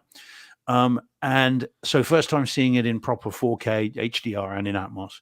And I enjoyed it much more this time. I thought it was actually cool. Very, very good this time around. Looks beautiful, of course, as you would expect. It's obviously a direct digital transfer. It's in 4K, and it looks beautiful. The HDR is lovely. Lots of lovely fall colors, and you've got the autumnal sort of leaves. You've got the beautiful dark. When he's playing jazz and goes into the zone, you then get this lovely dark colors in the background, and then lighter colors in the foreground, and all sorts of lovely purples and blues and everything else. So it looks great. But also, and quite surprisingly, there's some decent audio in this. The Atmos is really well done, and when there are the bits where they're going to the great beyond, there's actually some fairly powerful bass as well. And that cuts it every time that you get this thing. So it's actually really decent. And so not only is it a good film, but actually a really solid home theater experience. And I was enjoying that just as much as I was the film. The music, it's all about jazz, as people will know. And the music's really nice. Again, the music floats around the room and when you want it to, and that's really nice. So yeah, I'm very, very impressed at this. I mean, I've had it for ages. I had it the day it came out on 4K disc, but never got back around to watch it. But I'm really glad I did, and highly recommended for those that perhaps saw it in Disney Plus. If you pick it up cheap, you haven't seen it, I would recommend rewatching it in 4K, on the disc rather than the stream, because it's great. Yeah, really enjoyed it. Cool. Have you guys seen it? I watched it on Disney Plus again back when it was. Because I think this was one of those COVID movies that was released there only, right? Yeah, Christmas Day, wasn't it? Was it Christmas Day, this one, or in the build-up to Christmas, something like that? Yeah, so I remember really enjoying the movie as well. But again, I didn't buy the disc, and I haven't watched it that way. But I thought it was a great movie, so it might be worth picking up. Yeah, Carl saying he really liked it as well, and I think it's definitely a one to revisit. It was really a pleasant experience to do it. When you do that, you cut poor John off, Deej. When you put those up, that's the only problem. We just get the top of John's hair. I know. One flaw. Yeah. Or positive. Or that's a positive, really. I don't know. So yeah, well recommended. I definitely recommend that, guys. Give that a go. Anyone listening who hasn't seen it, definitely give it a go. Yeah, that was great. Cool. I will add it to my my digital. Your animated movie list. My animated movie list. Yeah, exactly. Oh, I'm looking forward to this next one, D. Oh, yes. So up next, it's me, and I got to use two hands here. There we go. Beast on Kaleidoscape. I believe, was it? Yeah, 4K and Atmos. Did you have it in Atmos, Steve? Yes. So the Blu-ray is in Atmos, but obviously only 1080p. So yeah. Yeah. Do tell. I really enjoyed it. I thought it was fun, probably because I had the perspective that I already came into it with lower expectations on reality, right? But I didn't find it to be, your description of it, I didn't find it to be as egregious. Because I was just like, oh, okay. I mean, you got to make a story. I mean, if you went with reality, nobody would be there. Right? So like a lot of the things you were saying are true, but then you don't have a movie. right? So you had to make a movie, and I thought it was really good. I had a lot of fun with it, and especially as a home theater movie. Again, leave your brain at the door. Just enjoy it. There's some scenes that you're like anything else. It's kind of, you know what I liken it to. It's like a little bit like Mission Impossible, right? Those movies. Some of the stunts that he pulls off in there in real life, you'd be dead. You can't do that, right? And then there's some things here that happen in this movie that you'd be like, no, there's no way. But that scene that you were talking about, the sunroof, I think it was about 45 minutes in when he's under the Jeep. Yeah. The 43 minutes. Yeah. The 43 minutes when he's trying to get through the sunroof. The sounds overhead were really cool. But then at 45 minutes, there he's was underneath it. That's the bit. and the daughter's voice talking to him. It felt like it reminded me of like a video game. When you're in a video game and they're trying to tell you to do something, like the AI is trying to talk to you, but it was overhead and it was like kind of behind you, and it was really cool. But great bass, I thought, throughout this. I thought the growls of the different animals were great. And what did you think of? I don't remember if you mentioned it. What did you think of the CGI of the animals? Very good. I thought it, I mean, now bear in mind, I saw it in 1080p. You'd have seen it in 4K. So, but I thought there were no real animals in that at all, as I understand it. These were all CG.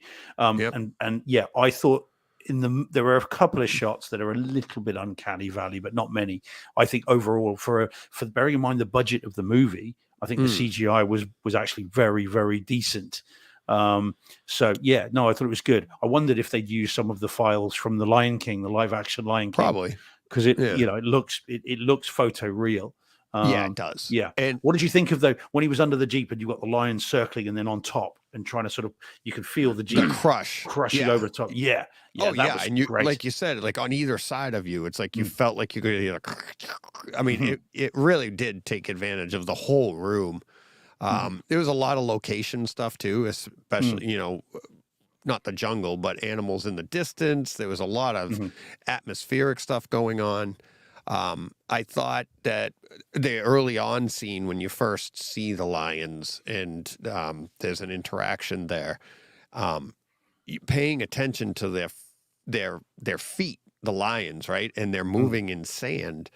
And then the sand is moving correctly. The shadows are all right. Everything, the lion looks real. And it's like, and even the actors acting like there's a lion on them. I thought it was really good. It was, it was fun to watch. It was very entertaining and a really good home theater experience. I wouldn't say it was reference. Maybe it has some good, really good atmos to it, but it's not something that, I don't want to mislead people and be like, you got to get this because it's got amazing atmos. There's some cool effects that they do, but it's really good, but I wouldn't say it's reference. So yeah. I mean, I as I said, my issues are more with the story and the, not only the ending and which is just not going to happen, but they walking into a room and leaving the door wide open, and that kind of stuff was just like, oh. Come on, we can resolve this in a different way, please. Yeah. But it's I think if you're going to watch this film, watch it for the home theater experience, perhaps rather than the story. Yeah. But there it is. Oh yeah, I'm so glad you saw it though. I'm really pleased you saw it. Yeah, it was good. When I saw you put it in the notes, I was like, ooh, yeah. Look forward to see what do you think of it. Good man. Yep. It was fun. All right. Let's see. What do we got? John, were you up next? Sure. What do we got? Right. So next up, we watched We Have a Ghost. This was on Netflix. It's a new movie dropped, I think, just Friday. It was in 4K, HDR, Dolby Atmos. This stars Anthony Mackie and David Harbour. It's ultimately a comedy, but it brings, there are some elements of kind of action adventure and even some, even hits you in the feels a little bit at the very end. But this, just to go over the movie a bit real quick, started out really silly, and I was thinking, okay, this is just going to be one of those kind of goofball comedy movies. But like I said, it brought a little bit more to it as it went on. Like I said, there was a little bit of mystery, a little bit of it action adventure, and then it had a kind of a touching end to it. So it was more than I expected from this at the very beginning. I'm not going to say it's like y'all need to rush right out and watch it. It's not like great, but it was good. It was good, and then, but home theater wise, really, really good. Some really good visuals. The HDR looked great. Some really, really colorful scenes. And then the Atmos was really good. It is a ghost sort of horror haunted house type of movie. So you get the standard clangs and, moans and creaks all around the house when certain things are going on. Really, like I said, really good home theater experience. Okay movie. If you've got 2 hours, you could definitely do worse things with that's it. 2 in a row. We got Beast and we have a ghost. Yeah. It's like, it's okay, but a good home theater experience. Good home theater experience. And like I said, it brings more to it than what you're going to expect when it starts, because it does start out kind of silly. You just think it's going to be one of those, like National Lampoon kind of movies, or Scream or something like that. And it's not. It has a little bit more to it, but yeah, like I said, it really enjoyed it. Again, Lydia and I both had a really good time watching it, and it was a good experience home theater wise. So cool. All right, awesome. That sounds good. And it's on Netflix. So it's on Netflix. Yeah. And Jen likes those type of things, so we'll check that out. Yeah. All right. Let's see, Steve. Okay. So you ready? Yeah. Oh, I'm ready. Yeah. So if you've got 2 hours, don't watch this next one. Don't watch this one. Okay. So this is Plane, the Gerard Butler film, which is a massive shame. And the reason it's a massive shame is that I thought Gerard Butler was starting to get better. He made some rubbish, and was struggling a bit after some very good early movies. And then he appears to be on the slide again, which is unfortunate because Greenland was really good. Den of Thieves was really good. And what was the other one that we watched the other day that was really good? Oh, goodness me. Oh, I can't remember what it was. And so he started to make some interesting movies again. And now we've gone back to this. So Plane. I saw this as a screener again, so I'm not going to review the home theater experience. Okay. Obviously John's rushed off to watch it. So you couldn't wait. It's just got to see it straight away. Yeah, you got to go see it. Yeah. So I can't review the home cinema, although I'm sure it's going to sound great and look great. It's about a pilot who the plane goes down. It's all in the trailers. Plane goes down on an island in the Philippines. And then what happens is they, wouldn't you know it, the island they land on just happens to be full of nasty rebels and mean people. What did you think of the film, John? Did you, sorry, just kidding. Thought you rushed off to watch the movie. No, haven't. Had to get some more water, man. No worries. I haven't seen it. No. So wouldn't you know it, they land on the Philippines where there are mean people. And the mean people then decide to be mean to the passengers, and then various things ensue. Unfortunately, it is ludicrously, stupidly lug-headed, and again, I'm sorry to use that word again, but unfortunately, I also think it's outrageously racist as well. It's these people on this particular island, they must be nasty people, and because they're nasty, they're going to do this stuff to us, and it's grubby and it's unpleasant and it's ridiculous as well. And I was really disappointed with this. I was hoping it was going to be a really solid, stupid film. Unfortunately, it's just a really rubbish, stupid film. Yeah, it's just a stupid film. I'm really disappointed by it. I don't know whether anyone else has seen it. I know you haven't seen it, John, obviously. Deej, you've not seen it yet, presumably? No, and I can't remember who did. Somebody we know saw it and liked it. Yeah, so, I get people will. I think perhaps I really liked White House Down. Olympus Has Fallen. Sorry, forgive me. Although I did like White House Down as well. But Olympus Has Fallen. I really liked that. But I thought the second one, London Has Fallen, was dreadful. and again racist. And then you've got Angel has fallen, which wasn't too bad. But then he's made some better stuff recently. As I said, Den of Thieves was really good. Greenland was really good. Hunter Killer was all right, second time round anyway. I'm trying to think of what was the one in the police station. Cop out. Not Copland. I have that. It's it's on my list to watch too. Massively irritated. What the heck was it? Oh, I can't. Do you know what? That's going to annoy me now. I should find out. Something. It's not Cop Out. That's a Kevin Smith one. With Bruce Willis and thing. But yeah, it was. I'm just going to have a look. I've got to look. It'll just annoy me. Cop Shop.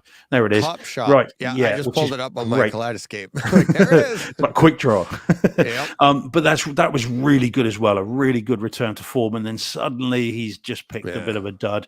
I think, although I'll be curious to see what others make of it, but I was disappointed with it, and I don't think this is one that I will revisit. I don't even think I'd buy this on 4K, and and my bar for that is normally fairly low.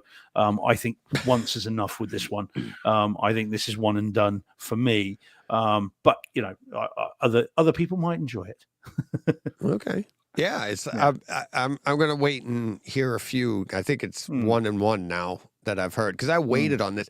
I didn't have high hopes for it, just off the Plain. That's the name of it. Plain. You couldn't get any more creative. I mean, if they spelled it Plin, then I'd probably understand. But it's like Plain. I'm like, okay, it should just be spelled CRAP. Well, there we go. Never mind. So unfortunately, not one to watch. Not for me anyway. All right, that's okay. They can't all be winners, right? We could try. That's what my mom used to say about me. 4 kids, and they can't all be winners. They can't all be winners. I was the firstborn. They kept trying. All right. At least one of them has to be.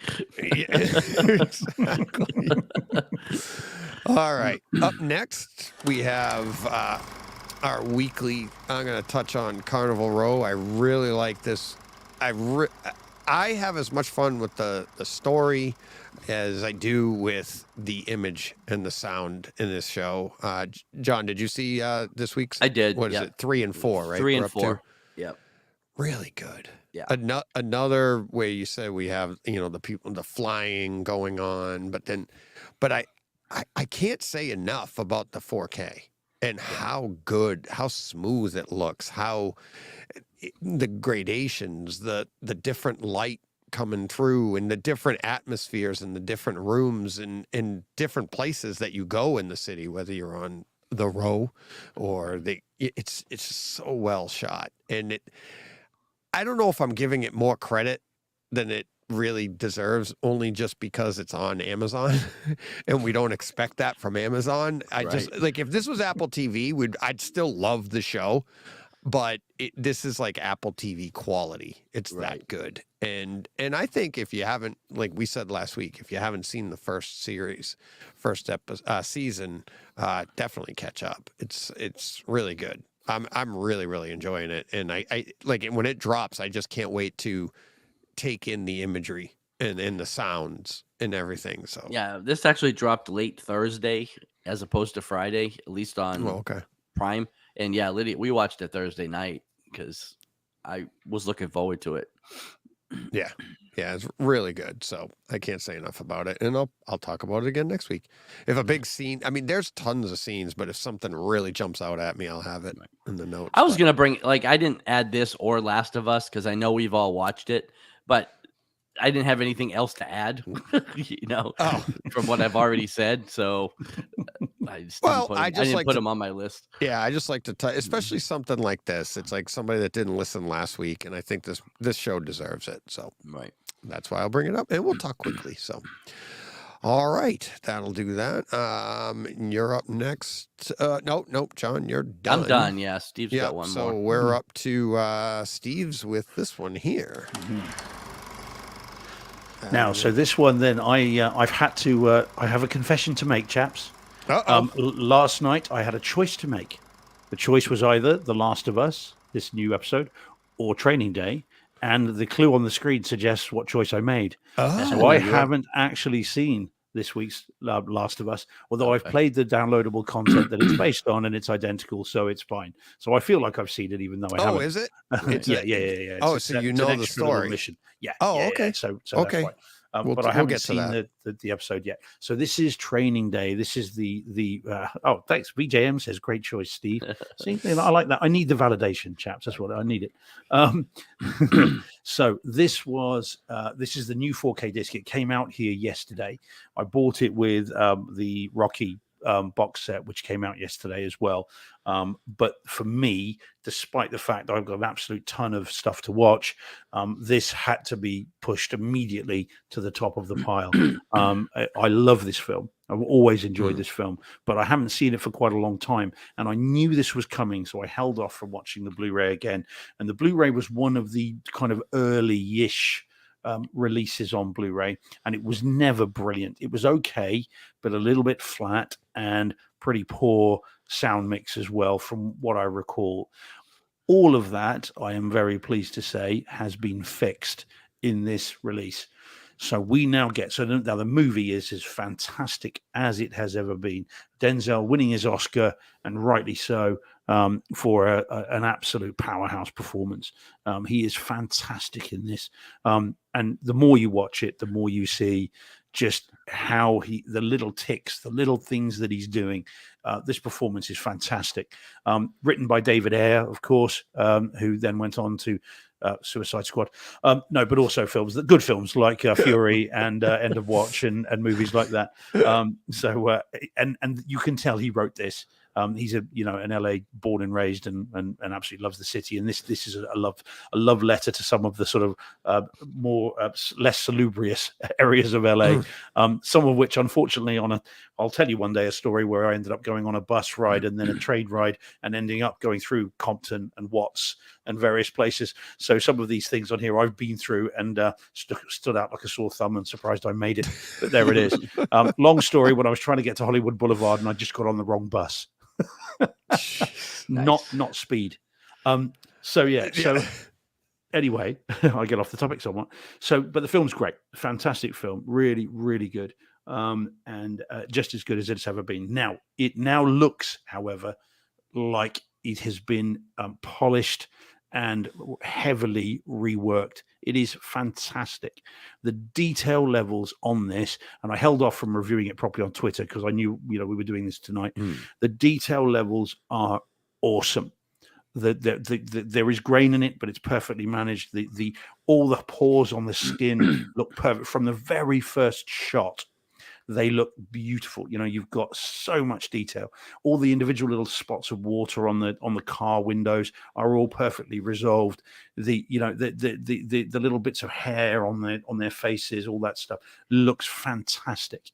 Now, it's had some work done on the back half of the film, so the how it all kind of resolves at the end. And I won't spoil it because there may be some that haven't seen it. I know at least one person that follows me on Twitter hasn't seen it and wants to. So how it all ends, I won't give away. But they have done some tweaks to the color timing on the back end of it. It is darker, noticeably darker than it's been before, but it just adds to the mood. This whole thing is moving towards a dark conclusion.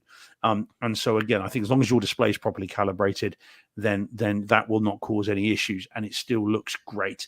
The only thing that's better than how it looks is how it sounds. We get a full-bore Dolby Atmos mix, which I was very surprised about because I figured they'll just chuck the DTS HD mix on there or the True HD mix and that'll be it. But Warner's being Warner's, fair play to them. They have put a Dolby Atmos mix on it, and good news, it defaults to that, so you don't have to check your settings. And it sounds fantastic. Now, briefly, timestamps and stuff, they're at 45 minutes again, bizarrely. You get the first firefight when they come out of a building and they're suddenly set upon by various individuals. The gunshots in this, all the guns sound like cannons. So once they start firing, there is just a boom to it, and they all sound the same. It's great. And noticeably loud too. These things, in reality, as we all know, you pull a Beretta and you shoot, it's just a pop sound, isn't it? It's just a pop, pop, pop. That's all it is. But these things sound like they've unleashed something off an aircraft carrier.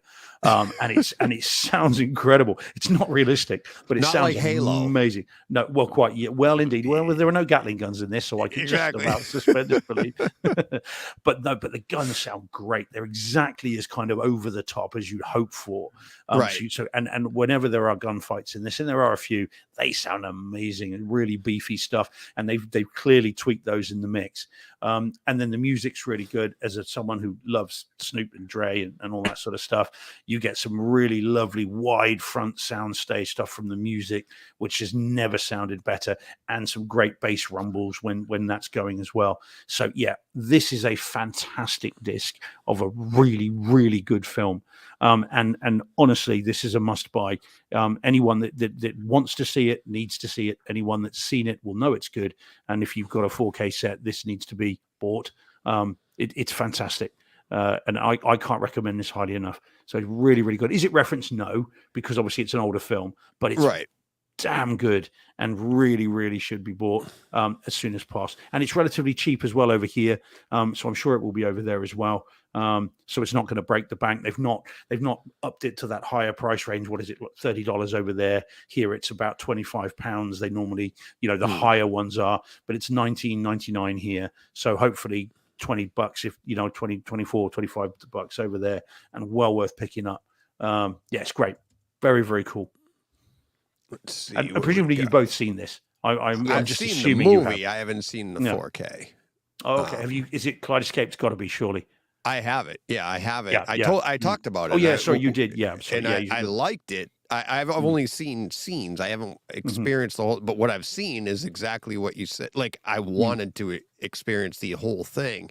And hearing your description, I'm like, we'll probably be talking about it again next week because I want to see it. I can't wait to see it. I had to put it to the top of my viewing pile, even over the Rocky movies. I'm desperate Yeah. to see the director's cut of Rocky 4, but I just like no. This has got to be seen straight away. And then now I'll go back to the Rocky films. Yeah, it's available over here for $24.96 on Amazon. So is that one of the cheaper ones? Yeah, because normally they're $29.99, aren't they? That's your higher priced typically. releases, and That's a good price for a release week. Right. okay, yeah, okay. Yeah. I mean, it'll be $10 at Christmas time, but Right. Is the bargain hunter of the group. yeah. It is worth getting. It's worth picking up ASAP, I would say. But again, it depends on your love of the films. But if you're doing some LA gangster movies, John, and you are, then with Heat, then this is a nice little addition to the gangster movie season that you're on at the moment. I'm on a kick. By the way, guys, I do like how we're doing this. I think this is very cool. I've had my rock season of late. D just had his animation season. Right. You've got your kind of gangster movie things. It's very cool how we're all on these Gangster little movie tracks. themes. Yeah. I really like that. It's good fun. Because It's Scarface just will be Scarface will be next, right? Nice disc as well. That First 4K you disc get of the that power. is great. Then you get the women. Are you quoting that, or are you just giving some life advice, Deej? Now that's how I raise my kids. You haven't seen That was the in their tattoo across graduation my card. back. Exactly. Oh, yeah, exactly. All right. Is that it for training day? Yeah, but great, Good. very cool. Great. And interesting, I see that BJM's mentioning that. He's looking forward to seeing that as well as the Yeah. Rocky series. So, all right. This one here is kind of funny. It was more of an accident. So, I'm doing this again. It happened to me the other day. All right. Clear and Present Danger from 1994, Harrison Ford, the Jack Ryan series. And he's a different Jack Ryan than the one we get now. Right. It's kind of Well, they the all same are. thing. They sent him there. They sent him to do things. He just doesn't do them the way the current Jack Ryan is. So, but I loved both of these movies, this Clear and Present Danger, and the one I meant to watch was Patriot Games. I don't know why, because I wanted to go in order, like you were saying, Steve, like we do our thing, and I just pulled up the tiles on the Kaleidoscape, and I was just, oh, there it is, Clear and Present Danger, and I started it. And we get to the line when the president says it's a clear and present danger. And I was like, wait a minute. That's not oh, my God. I picked the wrong one. And now I'm about 15 minutes in, but I'm hooked. And it's like, and here's the other thing. The bonus was Patriot Games is shorter. It's 2 hours. I had 2 hours to kill, so I was like, all right, I'll power through. This one's like almost 2.5, I think. But it's good. I mean, I love these movies and the action in them, and I have some stamps here. So the opening scene, this is one of the reasons I was kind of hooked. So the opening scene is like you open up and it's the American flag on the screen, but you can hear it whipping like through you. Like it's not on the sound isn't across the front of you where the flag is. It's kind of weird. It's incorrect. It's not accurate to where the flag is, but it's still a cool effect. So I'm going to allow it. I really liked that.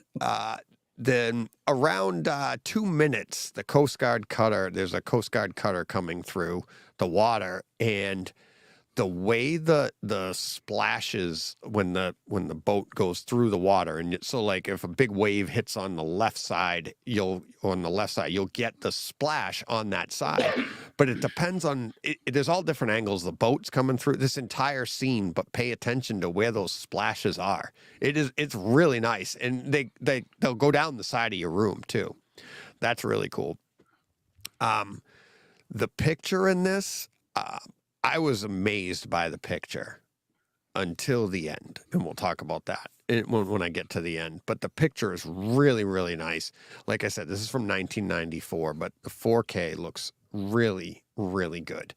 And around the 8-minute mark, I really liked what they did here. I don't know if they did it on purpose, if I'm just, hypersensitive to this, but, they're dealing with, drug lords down in Mexico, and you have the president of the United States, and they're setting everything up. So around the 8-minute mark, we're in the White House, and just look around the room, take this all in. And then when you get down into Mexico, right, check out that scene. And it's the first time you go down there to meet the drug lord, who is fresh off of his Jurassic Park. I don't know the gentleman's name, but the actor's name, but he was the guy that was finding the amber in Jurassic Park. Well, now he's a drug lord here. So he's in Mexico, and he's hitting baseballs in a cave of all things, right? Back it up to about the 8-minute mark, and now pay attention to the difference between these two scenes. And it's like in the White House, they're in dark suits, white. I mean, you're in the Oval Office. Everything is crisp. The air is crisp. Everything. The difference between them and the background is very crisp. The black, darker suits against the white background, against the desk, everything. It just looks gorgeous. Then you go down to Mexico, and you're in a cave, and it's hot, and the air, you can see the air here, right? And so there's the film like to the air, and it's warmer.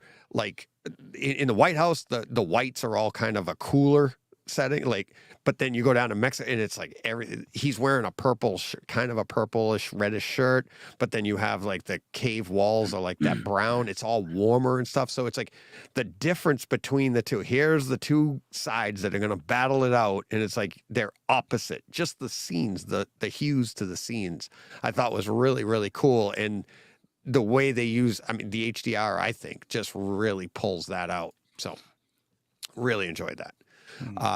Helicopters rotate to front of a room at 27 minutes and 50 seconds. So Willem Dafoe, also in this, he's meeting with Chavez at the sniper range thing where you're testing out stuff. And you can hear, so he's meeting with Chavez in the room. They've already done the sniper range thing, and now they're in a room, and you're looking at Chavez, and you can hear the helicopters like they've landed or wherever, but they're off camera, but they're behind you in the room.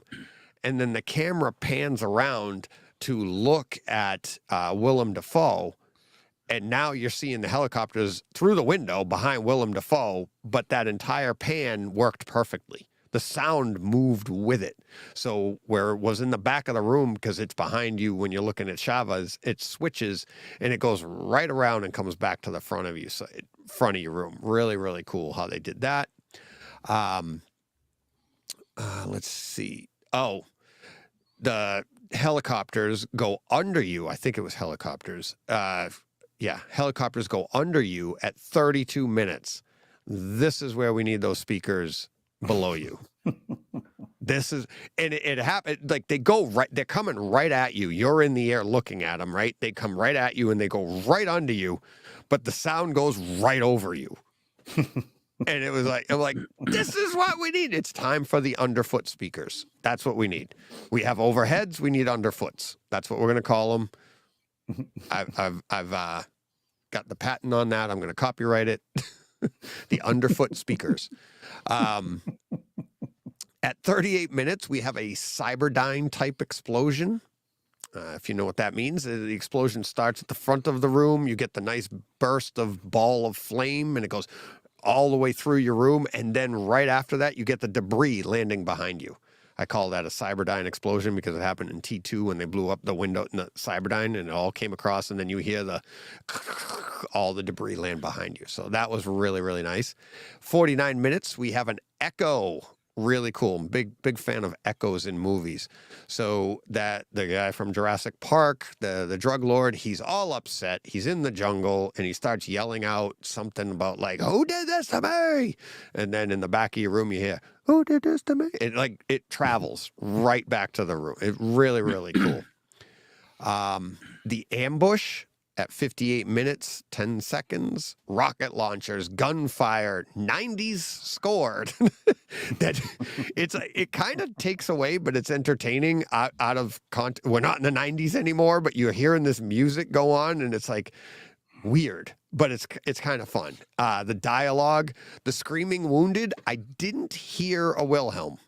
But I heard a lot of people like, because they're going down the alleyway, they're shooting them, and all of a sudden, for some reason, people go, "Ah!" just scream for some reason off the rooftop. So that was kind of cool. At 1 hour and 30 seconds, a rocket goes off from left rear to the right front, but it's off camera. So Harrison Ford is tending to Dead Dan, his buddy there that got killed, and they're in like a doorway on the side of the road, and he's like looking at him and he's trying to see if he's okay. And that's all you see. You don't see what's going on in the street, but you hear a rocket get launched from behind you to the front of you. And just, it really, really cool setup there for something where you're looking at them. So then at 1 hour, 14 minutes and 10 seconds, a bomb pan. So this one's kind of cool.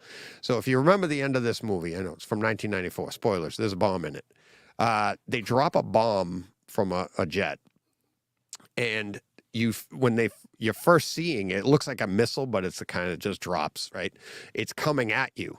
So it's coming at you, and the sound of it goes by you on the left side of the room.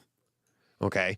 So you get the whoosh down the left, and now you're looking at the target. But here comes the bomb, because it went by you, but now you're ahead of it, and it comes up from behind you on the right side of the room and you see it go by you on the right side of the room and towards the target as you're looking down at the target. It's really cool. Little, fun little play there. And then this is where I'll say at the end, it kind of got all the way through this. I was looking at details. I was looking at textures. I was looking at Harrison Ford's face, how young he looked. It just so much to take in. I thought it looked really, really good. Then at the end, probably the last 20 minutes or so, it just all of a sudden got really grainy, and the black levels didn't drop as far. It looked a little bit different. I don't know what happened there, but it just, I don't know. But I would say if you haven't seen this in 4K, it's worth it. And I wouldn't say you have to run out and buy it if you can rent it in 4K or whatever. But if you're a fan of the movies, it's never looked better. That's for sure. And obviously the audio was really, really good as well. Just DTS. It's not Atmos. Just DTS Master Audio. But really good, really dynamic sound, good bass, good, obviously good ambient sound, stuff like that. Obviously upmixed to Neural X too. So, but a lot of fun. Really, really enjoyed that. And I'm looking forward to finally taking in Patriot games as well. I bought the set last May. I was just looking to see on my app, and yeah, it was last May. I bought them all on 4K, and the good news is they're all decent. They're all solid discs. Yeah. So you've obviously got Patriot Games, which is before this, Clear and Present Danger. Yeah. You've got the Sum of All Fears, and then you've got Yep. Jack Ryan, the one with Chris Pine. Obviously Hunt for Red October is the first one, and then they go in order. But they're all decent. They're all solid discs. So the good news is you won't be disappointed with any of them. I wouldn't have thought. And I watched them all within a couple of days of each other, and they're all they're all good. So you'll look forward to those deeds. They are all decent. Yeah. So if you've bought them all, you'll be pleased. Yeah, that I you did. have them all. I Yeah. have them all. Yeah, they are good. Yeah, and I think I bought them all back then when I saw what you were talking about. I forgot that you bought them all as well. Yeah. But yeah, really good, really good. All right, let's pull that down, and we'll wind up with a little chat. We'll end the day with The Last of Us. Steve didn't see it, but he played it. John, did you see Lived it. I did see it. You did see it. Yeah. What'd you think? I thought it was great. Again, I know this was like the flashback episode when we're all wanting the story to move forward, which every show seems to do right at that juncture of like second to last episode. But I thought it was a really good episode. They've kind of like they're not going to get me again with like getting me hooked on characters and then just having them die because they've done it 3 or 4 weeks in a row. So I'm not getting emotionally invested in these people anymore. But I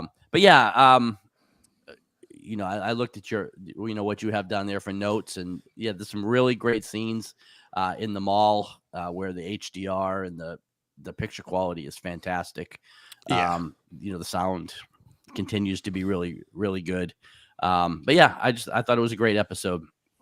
Yeah. So, yeah, those couple of scenes that I mentioned in the notes, the gym scene and the flashing, that one, I was like, this is HBO's got to be doing this on purpose. They've got to be just trying to tweak us. Like they're just trying to make us angry about something, whether they're pushing the black levels too low just to get us all like, we got to get our TVs calibrated. So I started this up, and this scene's right at the beginning, right, John? It was like very early on. The gym? Yeah, that's right. Yeah. Right at the very beginning. And I'm like, and here's where I get, it's not FOMO and not fear of missing out. I'm more of like, is my system breaking? Is something wrong? Because like when I get like a more complicated system, you're like, uh-oh, something's going wrong and I got to fix this. So I actually had to pause the show, go upstairs and put this on my OLED. And when I saw that everything was flashing, I was like, oh, okay. I'm like, is my projector bulb going? Is the projector going? Is the Lumigen crapping out? I'm like, what is going on here? And because it was so consistent, but it was just like, I'm like, oh no. And then when I saw it's supposed to be there, I'm like, oh, okay, cool. Right. So I thought that was kind of cool though. And I'm like, I think they're doing that on purpose just to make us angry. Yeah. But then like you said, that arcade scene, it just looks spectacular. Right. And that's streaming. I mean, you've got such bright neon colors, the bright lights, the video games, the carpets. I was actually thinking of carpets for my theater. I'm like, well, look at this. It looked like a 1980s or 1990s arcade. Oh, for sure. And the mall, the entire mall. Well, that's what I say. Not to spoil, because Steve says he can't be spoiled because he's played it. But like, even when they just flip the lights on for the mall, and the whole thing lights up. I mean, it looked really, really good. Yeah. Yeah, really cool. Because you have every storefront is a different color, and it looked like, we were back in high school at the mall, Yeah, hanging out in front of Victoria's Secret. Yeah. Well, and that whole scene was great. That might not have been in the game, so I won't say anything about it. But. Yeah, that scene was pretty funny. That was pretty funny. Yeah. They're like, huh? It's funny when you think of it from their perspective too. Right. That's the idea, right? Like they're like, why? Well, anyways, yeah, you'll enjoy it, Steve. I'll watch it tomorrow evening if I can. It's just literally between that and Training Day. There was Yeah. no contest. But yeah, no, I'm not giving up on the show. It's just a between that and the awesomeness of the PlayStation VR. There's only been so much time this week to catch up on stuff. I've done quite well to get 4. Yeah. Yeah, exactly. And I mean, hey, and look at us. We're keeping right around 2 hours. We're at 2:09 now. Steve's going to get to bed on time. Yeah. Way to go, boys. So All right. Yep. That John's will going back to do the it. couch. John's going back to the couch. Hope you feel better. Yeah, thanks. Enjoy some content while you're hanging out. You know? I will. There you go. All right. Thank you, everybody, for watching. Thank you for listening. Thanks for participating in the chat. Hope everybody's enjoying the new digs. I mean, we're not a bus bench. We're kind of staggered now, but still the bus bench to me. Right. So double-decker bus bench. there you There go. you go. Yep, exactly. There you go. Yeah, John's on the body. John's driving the bus. That's right. There we go. This week, John's driving. So, thanks, VJ. Appreciate it. I don't know why they don't move us up when we put that in on the other one. We just covered John, so that's not. Yeah, I don't know. I'll have to work on that. So, all right. Thank you, everybody. Have a great week. Rate, review, subscribe, participate, email. If you want to be on the show, take over Tuesdays. Just email me, DJ@Brightside Home Theater. You can email Steve at steve@brightsidehometheater.com, and we'll all tell John about it because we still haven't figured out his email. But he has one. I It's have not it. like I Yeah. slighted him. I mean, he has one. So, all right. And Tuesday, coming up on Tuesday, I have Todd Anderson take over Tuesday, the audio only podcast. Check that out. It's really good conversation and a big announcement maybe at the end. Who knows what's to come for Brightside Home Theater, but Oh, wow. Todd has an idea. Who knows? So I can't wait to hear everybody's feedback on that one. So until then, everybody, Go push play. What he said. There you go. we're out of here.